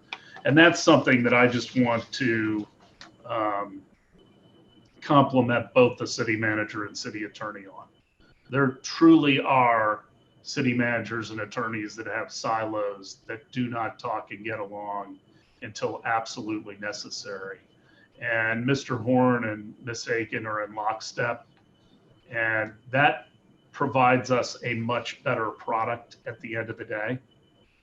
So I gave her exceeded expectations on many of the items. It's not the same, obviously, form that we have for Bill. As I said on Monday, I don't give everybody fives. I always think everyone can improve in certain ways. But I am going to obviously miss Miss Aiken when she leaves. And, you know, one of the things I've been talking to her about is just preparing everything so that when she leaves, it'll be a good transition in the future. So that is my review on Pam. If anybody has things they want to say or add. Vice Mayor? Yeah, I'll go second here. Key objectives I had is manage the legal department and oversee legal services for the city. She meets the expectations on that. Objective 2, advise the council, city manager departments, agencies, boards, prepare and review all contracts, bonds, and other instruments to which the city is a party. I think she exceeds the expectations on that. She works well with everybody. As you said, Mayor, she works well with the city manager. Objective 3, direct the prosecution or defense of litigation to which the city is a party, which is important because she does a good job on that as well. I think what really impresses me about Pam, and this is nothing new, she's heard this before from me. She helps me understand legal ramifications of decisions that I may consider, and she spends additional hours of support to all city council members when needed. And I see Pam really going overboard with everything she does, from the Charter Review Committee to all the other committees that she takes a part of through the year. She does go the extra mile on that, and I've always noticed that and thought that she goes above the standard on that part of it. And I'll miss her too when she goes. So I wish her the best, and I'm glad she'll stick around a little bit next year and help us if we do have a new city manager at some point. I think it'd be good for her to stick around at least till he gets in, and so we have a little continuity, which would really help. So thank you, Pam. He or she. Thank you. Who wants to go? Councilmember Hamilton? Yeah, I was going to say he or she, but now Pam, I've worked with Pam, well, 12 out of the last 19 years in this position, and have known her longer than that. And I've always been quite pleased with the job she does and the supervision she puts over her department. She's always got us in the right place. She struggles sometimes to keep me in the right place, but you know, we meet every week, and she doesn't hesitate to tell me what's going on, and if I'm asked a question that is, you know, and I think where I think we need to go is not the right place, she kind of steps on me like my mom used to. So, but she, you know, she has done a great job. I've always given her very good reviews, and right now I have no reason to do anything other than that. You know, we know she's going to be leaving us in the not too distant future. We just don't know exactly when, but replacing her, you know, city attorneys are a little different than city managers. Sometimes they're around a little longer, but Pam's tenure here far exceeds what most city managers and what most cities enjoy. And Clearwater has benefited greatly over the years from Pam's guidance and her doing her job so very well. I'm going to miss her as well, but you know, this isn't a farewell speech, so we're not going to ask you to give a farewell speech, Pam. But you know, you're going to be leaving a tough job you're going to be a tough act to follow for somebody. But I look forward to our meetings. I mean, normally it's on Thursday mornings. We're supposed to meet again tomorrow. I don't know what we're going to talk about after. Well, I know one thing we're going to talk about is boat parking tickets. But but I always look forward to our meeting, and you know, we'll continue to do that. Thanks. Councilmember Beckman. Yeah, thank you. I took a little different tact. I looked at the forms that were offered to us for suggestion for guidance, and just chose to do more of a narrative. Just felt a little more comfortable this way. And I've only been here 6 months. And so I certainly don't have the same perspective that some of my peers have. So I looked up the job description for our city attorney and city manager, and the objective of the city attorney's office on our website is to provide timely, cost-efficient, quality services and advice to support the city council, the city manager, and the city departments, boards, and agencies in fulfilling their missions and goals, and to advance, advocate, and safeguard the interest of the city within the bounds of the law. Further, she advises city staff and council on all legal issues, including city code and state statute interpretation, employee matters, police advice and training, and general legal questions. So the document provided to us is a performance evaluation and planning form. It includes a meets expectations, exceeds expectations, and needs further development. There's a section for key job expectations.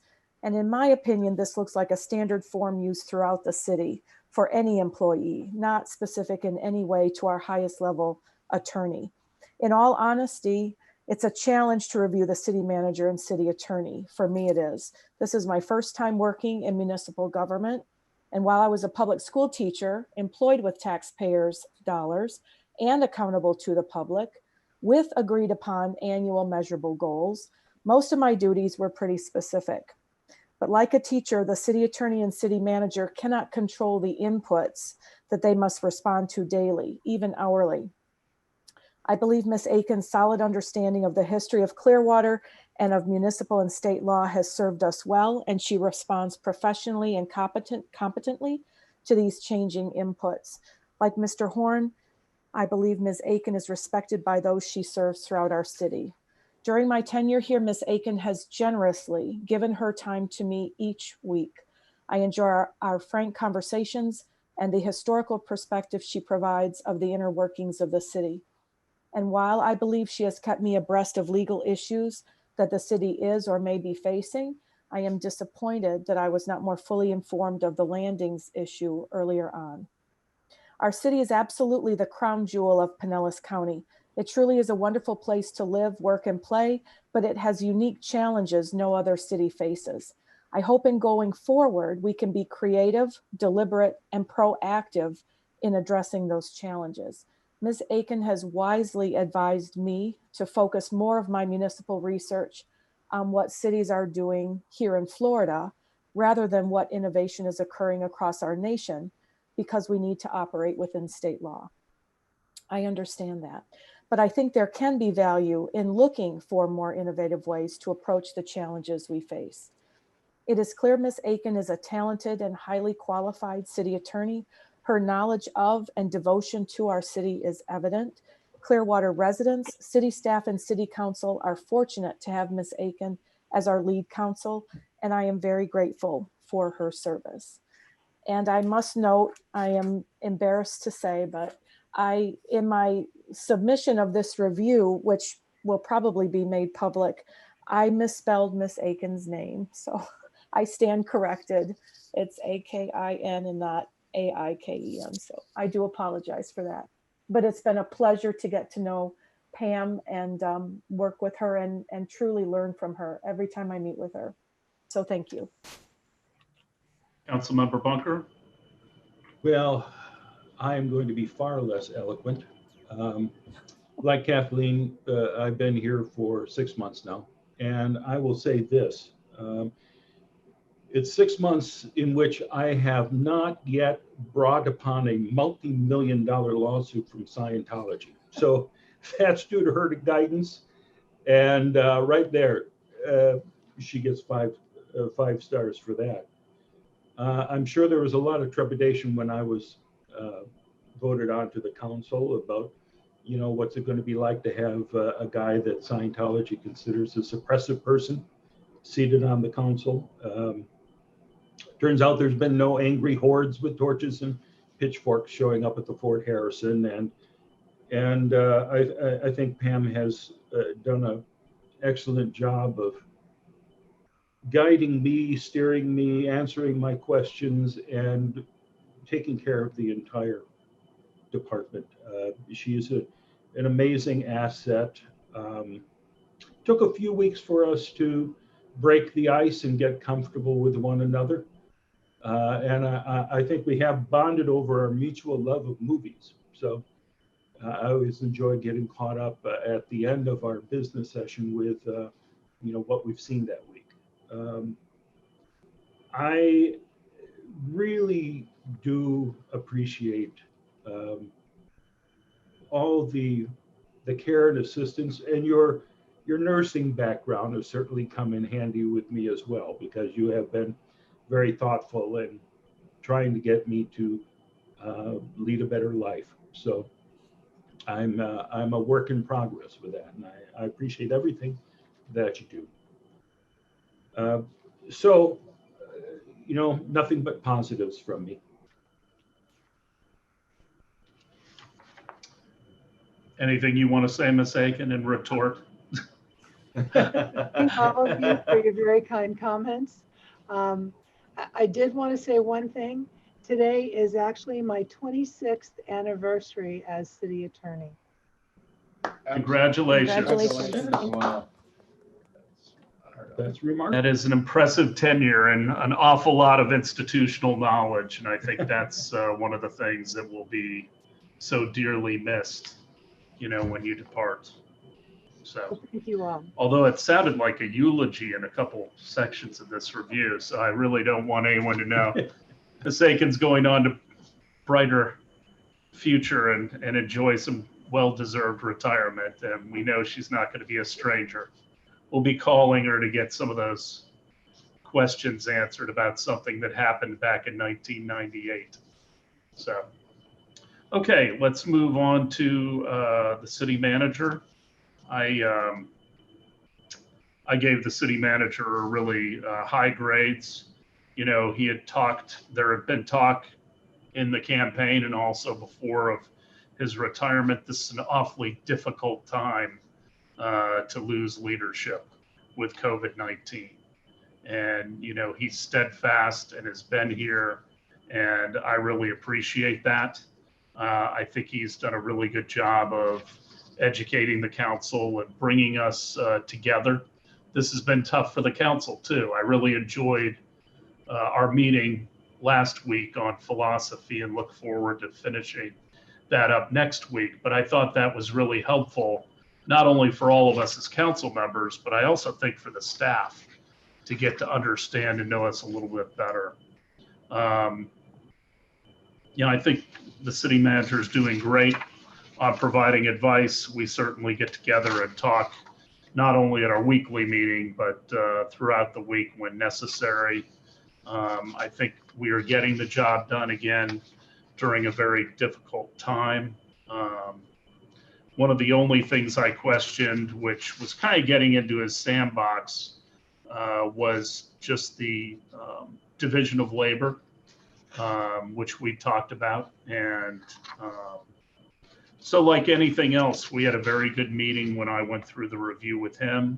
There were a couple things that I think probably should be removed from this questionnaire. And we were talking about when they were put in, which were some of the vision accomplishments, and when there was a lot of concern about the growth of public safety versus the other departments within the city.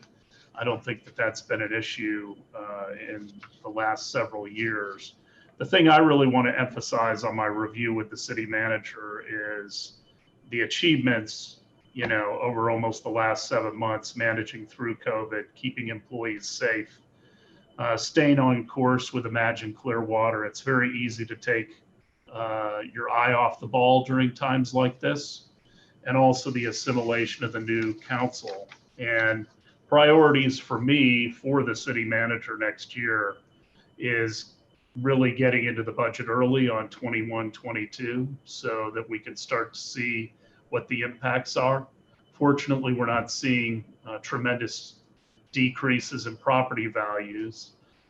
This is certainly not like 08-09, but I am concerned about the overall economy, as there is not as much stimulus in place, and as businesses are really in a tough spot. I believe there are some businesses that will never recover and are sadly going to go away. Looking forward to the Imagine start, which I think is a priority with the manager, a refresh on the strategic plan when we have the ability to do it. And I don't think we can until we can truly engage citizens. So that really means a vaccine, changes in the code. And we've kind of talked about that. And then something that we'll be talking about next week, which was important to me, is just a policy on keeping all of our existing city-owned properties and facilities up to a certain level so that we don't see standards diminish. That goes from just deferred maintenance to cleanliness and everything else.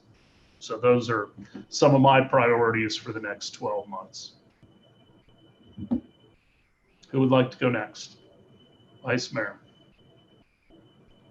Okay, I'm going to read this. This is, I did a kind of summary for Bill. I did the evaluation form, but like last year and the year before, I did a summary. So I'm just going to read this. It's short.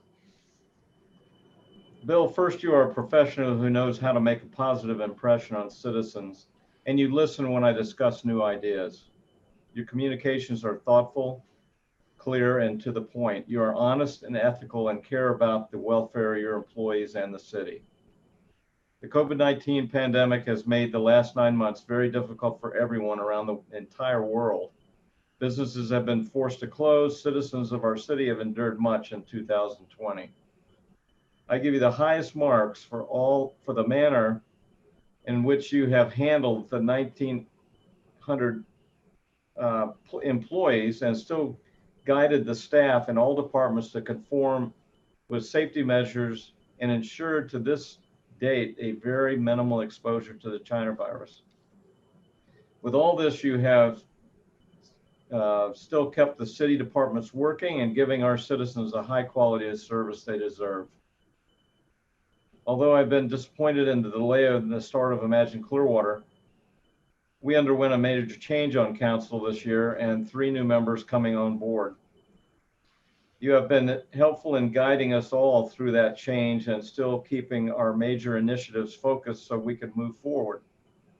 Sometimes it gets hard to keep track of all the moving parts of the plans we have for Clearwater.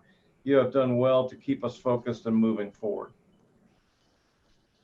Last review, I asked to please help out our building department process, become more customer friendly. The start of this fiscal year, I saw progress being made in several meetings before COVID-19, and I'm happy that we are hiring a consultant that will help us bring changes to fruition.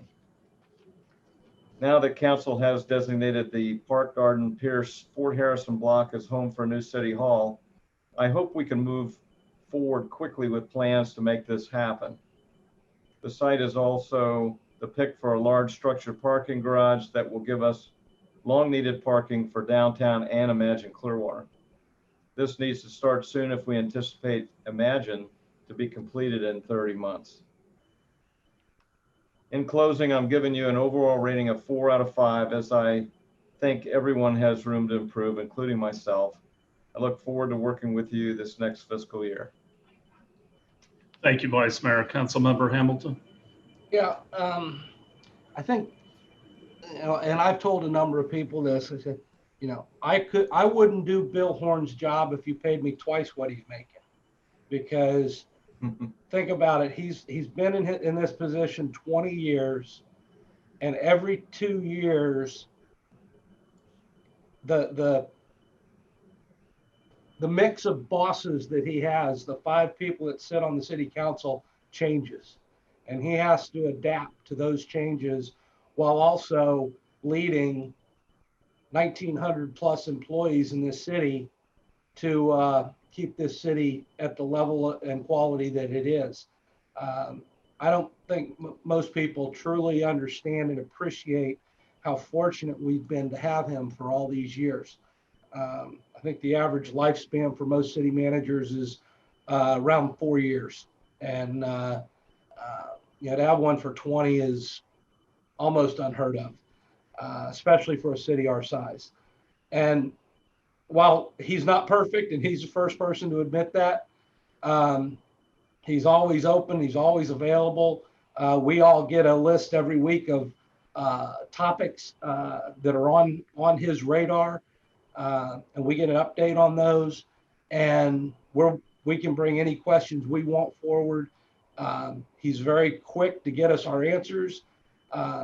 He does, I think one of the best compliments we have in our city, we have great staff. And the reason we have great staff is because we have great leadership at the very top. And they know what their jobs are, they know what is expected of them, and they deliver almost all the time. So, and that's a reflection on Bill as well. we've got a lot going on coming up.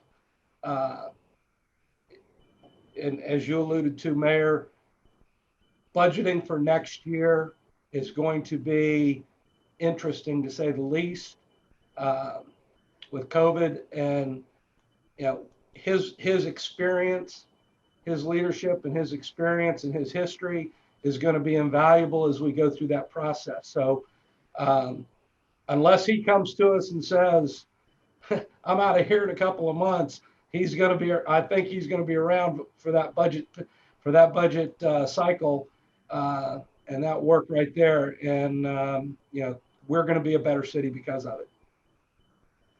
Thank you. Yeah. We keeping the order, Councilmember Beckman. Sure. So again, I did a narrative.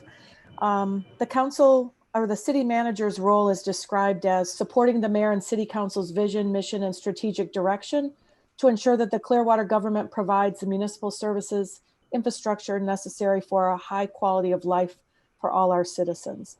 So this is our city manager's job description, but there are no specific measurable goals attached to this annual evaluation. I am a strong proponent of articulating goals that can be measured and reported out. Vague statements from our evaluation form, such as, do you have the feeling that things the council decides or directs get done? And does the city manager demonstrate enough interest and enthusiasm about the council's vision for the city? Do not provide a great deal of accountability. Because our city manager has expressed his intention of retiring in the near future, I don't believe it's appropriate to belabor the point now that we can and should improve our annual evaluation process for our two highest paid and most powerful and impactful positions in our city. So I'm hoping we can revisit this topic when we begin to search for our next city manager and city attorney. But with that said, I have had the honor and pleasure to serve on our city council for close to 6.5 months. In that time, I have met weekly with our city manager, Mr. Horn. Mr. Horn is an experienced, competent, thoughtful, sensitive, and effective leader. He is extremely honest, ethical, and respected in our community. I thoroughly enjoy and value the time we spend together in discussions about city policy, about historical perspectives, and about philosophical outlooks and strategies. I could not effectively do my job without my weekly meetings with Mr. Horn. I also want to say clearly, these are unprecedented times we are living in. I never once mentioned COVID in my campaigning efforts. It hit us head on in mid-March. It has brought unimaginable challenges and hardships to many of our residents, our friends, family, neighbors, and city employees. But I feel under the leadership of Mr. Horn, we are doing well. In many cases, we are doing much better than some of our surrounding municipalities. We have relatively low numbers of COVID positive employees, and I attribute this to the no-nonsense approach Mr. Horn has had in instituting and enforcing safety precautions while at work.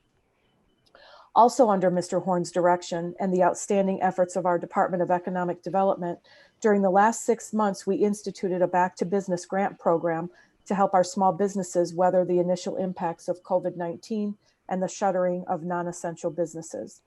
This department also distributed funds from the CARES Act and will, as of next week, be making additional distributions.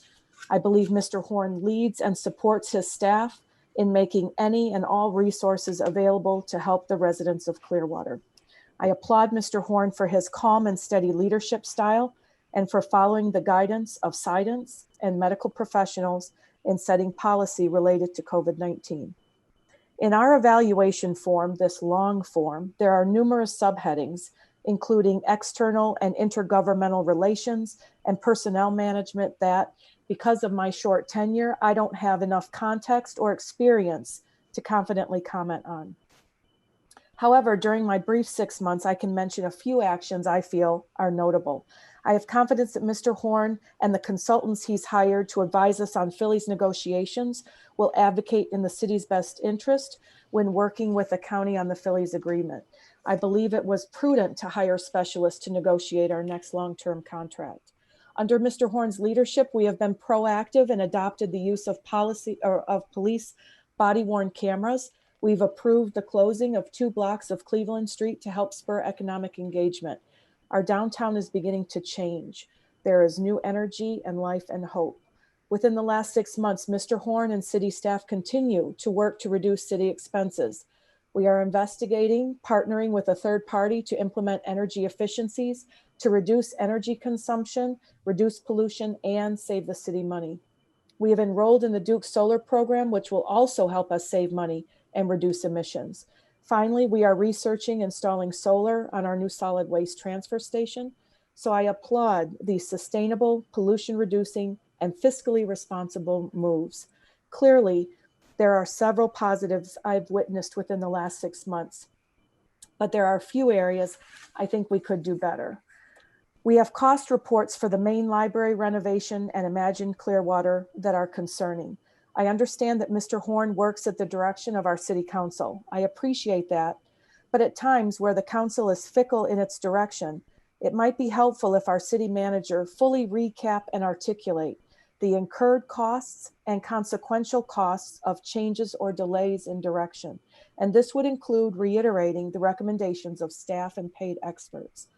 We also have a number of official documents, our comprehensive plan, our strategic plan, and green print that serve to guide decision-making and city policy. At times, there are competing goals, and I feel that we could do better in giving green print the weight it deserves. Because there are no specific, mutually agreed upon annual measurable goals to report on, and because Mr. Horn is not required to submit a self-evaluation that he and I could review, I will end this way. I know Mr. Horn has extensive experience and expertise. I feel confident in his abilities to manage the city and respond appropriately to the needs of our residents and business community. I believe he has the well-earned respect of his staff and of city employees. Within the last 6 months, under very challenging times related to COVID, as well as social and political issues that can be divisive, Mr. Horn has been a strong, calm, deliberate, and effective leader, and I very much appreciate his service to our city. Thank you, Mr. Horn. Thank you, Councilmember Beckman. Councilmember Bunker. Well, Bill certainly meets and exceeds expectations. I have been very impressed by your leadership. And I got to tell you that your meetings, our meetings every week are something that I really look forward to. We have a chance, you know, I know you're going to fill me in on all the details we need to know for the next meeting and what's coming along down the line.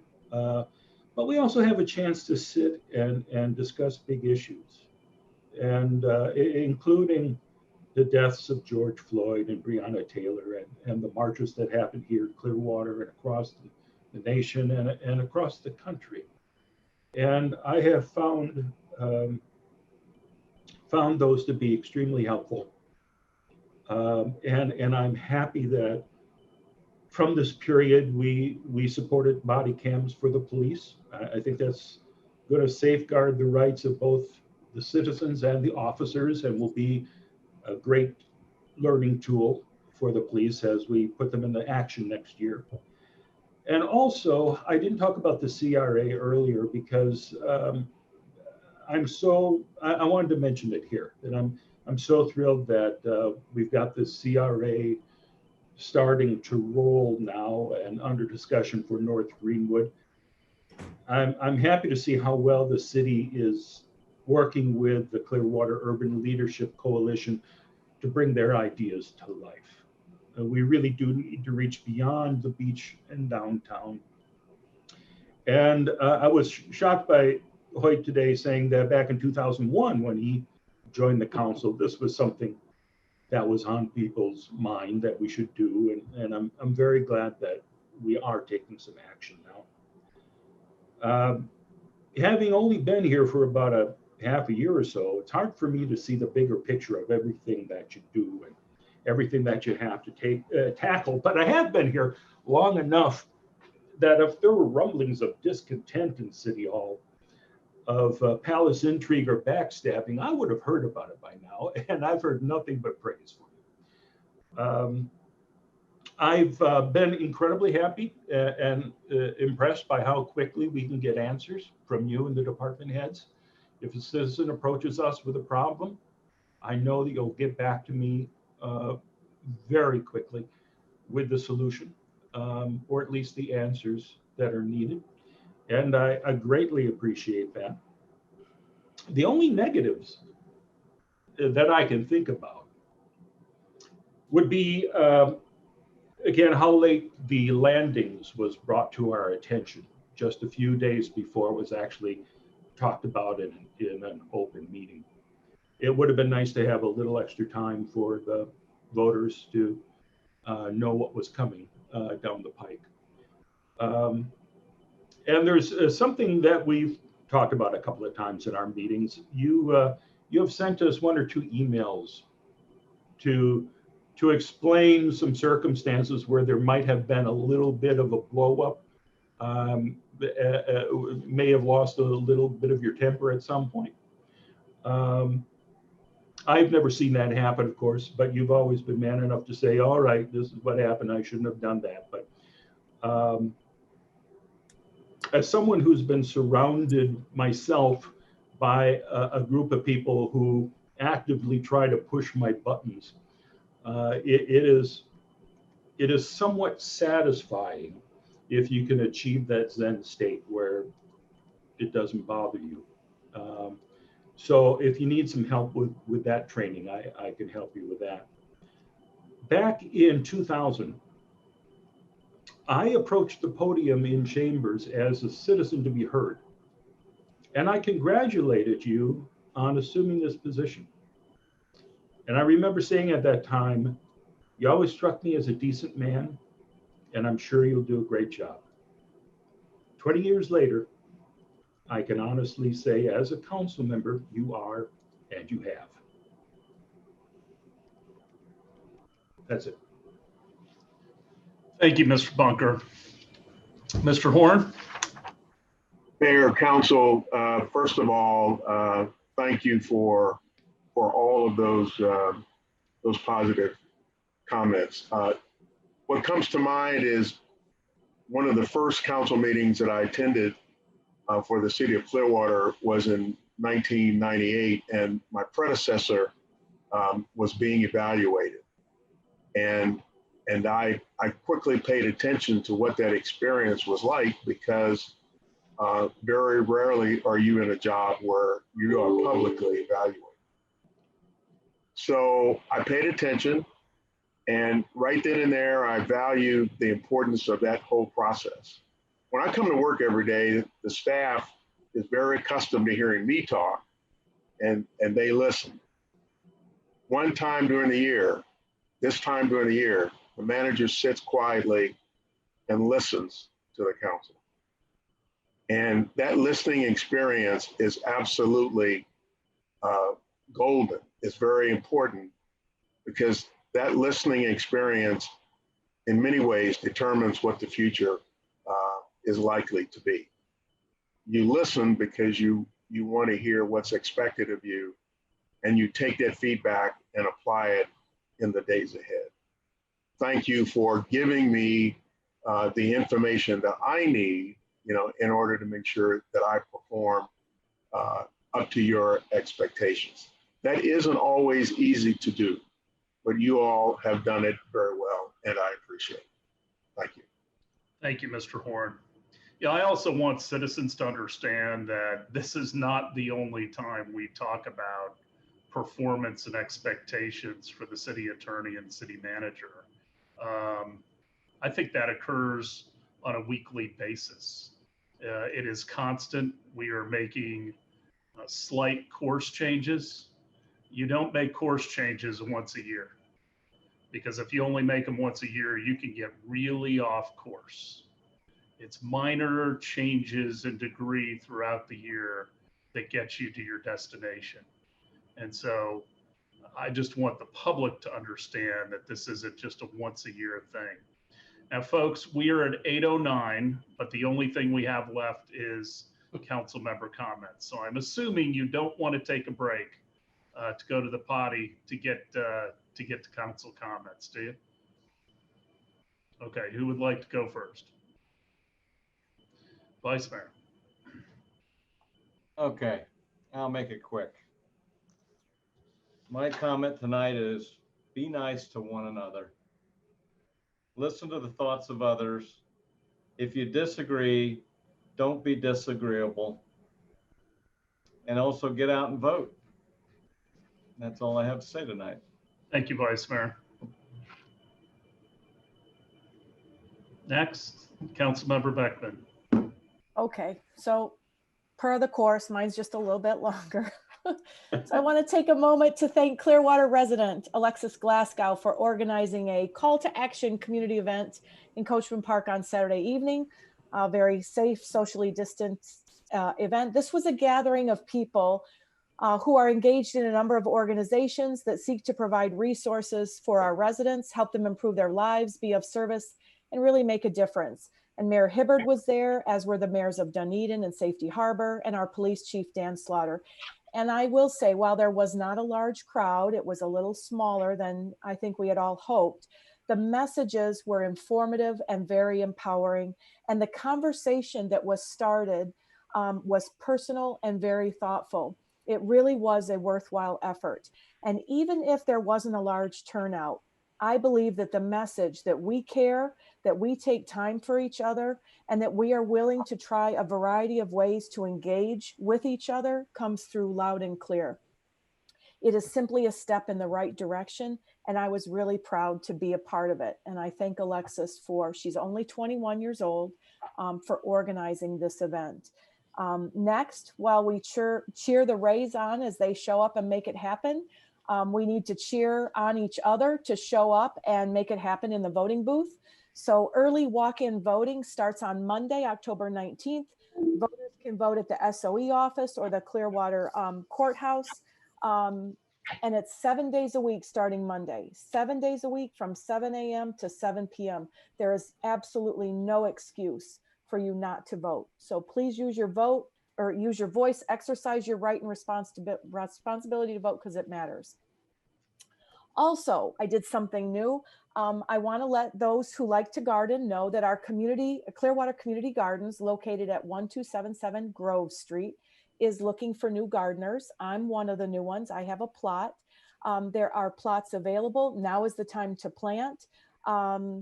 And the community gardening is a great way to meet new friends, grow healthy food, and support community engagement. They have a website, Clearwater Community Gardens, and their master gardener, Bill, is super friendly and incredibly knowledgeable. And finally, Chalktoberfest begins tomorrow. Mayor Hibbard probably is going to mention this, but I thought it was pretty cool. It starts tomorrow in downtown Clearwater this weekend, and then it'll move to Clearwater Beach. I'm excited to look at those artistic designs by using chalk by our local and visiting artists. So please support arts and visit our local businesses and see the beauty of Chalktoberfest. And have a great weekend. Thank you, Councilmember Beckman. Councilmember Hamilton. No, very, very quickly. Go Rays. Let's bring home the second championship to Tampa Bay. And Halloween, it's going to be a very different Halloween this year. Everybody be safe. And it's just like everything else we've been through. If you're comfortable, take the necessary precautions. If you're not comfortable, Halloween will come around next year. So it's not the end of the world. Thank you. Councilmember Bunker. Well, a couple of days ago, the Leah Remini Scientology Fair Game podcast came out with me as a guest. So you can hear that anywhere that you can listen to, podcasts on iTunes or anywhere else. It's an hour and a half talking about Scientology and Clearwater. And it was, my feelings, not necessarily the city's. But I think it's worth a listen to if you want to catch that. Other than that, voting is so important. I know a lot of you probably already mailed in your votes. I've decided that I'm going to wait until early voting starts, which is what, the 19th, I think. Here? Yes, sir. Yes, sir. I'm going to go in person because I remember last time I voted, I had to do my signature like 3 times before they finally accepted it. So I didn't want to take any chance with a mail-in ballot. But that doesn't mean they're not safe and secure. It just means I scrawl terribly when I write my signature. But however you do it, get out and vote. And that's it for me. Thank you, Councilmember Bunker. By the time we meet for another council meeting, the election will be over. What a relief that will be. I'm personally saddened by our process, but we are stronger than this election cycle as a nation. I pray that whatever the results are, we remember that we have more in common than we do issues that divide us. I also beg people to get off social media. I have personally gotten rid and severed all my personal ties with social media. I think it is one of the greatest problems that we have in this country right now. I would highly recommend, if you have Netflix, to watch The Social Dilemma. Yes. It is an extraordinary look at social media and what it is doing to our society from people who invented it. And also, most importantly, the young female population. It is amazing what has happened to suicide rates since social media came into inception. And I think there is a direct correlation.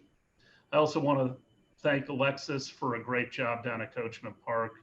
She's an incredibly energetic young lady, and she's got a really bright future. I want to recognize Norma Carlo, who was one of our longtime advisory board members, who ran for council at one time.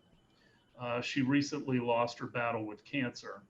Norma was a lovely lady. I mean, she really was a lady if you ever got to meet her. And she always had such a positive outlook, and she loved her city, and she showed it by giving back to others through her service. Congratulations to the Lightning. It was really exciting to have the Stanley Cup here today. It is even more beautiful in person than it looks on TV. And I'm looking for 3 rings. I think the Rays and the Bucks can bring it home, and we can be title town this year. So I think that would be great. The Supreme Court did make a decision, and the last day for the census is tomorrow. So if you have not filled it out, please do so. Chalk Fest is unbelievable, by the way. There is one of the chalk items down there that if you take a photograph in the right spot, it's completely 3-dimensional. It's just crazy what these artists can do. They are really talented. Hurricane season is not over, so tropics continue to be very active, as you've all seen on TV, so stay prepared. You can find tips at myclearwater.com/myhurricanepreps.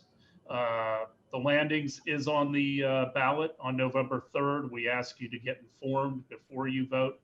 The referendum question is about the potential lease of recreational open space, real property of the Landings Golf Course for light industrial use. For information on what a yes and no vote means, please visit myclearwater.com/referendum. The Clearwater Bowl this weekend. Clearwater High School will play Countryside in the annual Clearwater Bowl football game at 7 p.m. Friday, October 16th. Come support your team in the big rivalry, but do it safely. Cleveland Street continues to be closed, so please come out and visit the 400 and 500 block. The restaurants are exceptional, and with the weather turning, it's really comfortable to be outside and also very safe. Clearwater Main Library closing.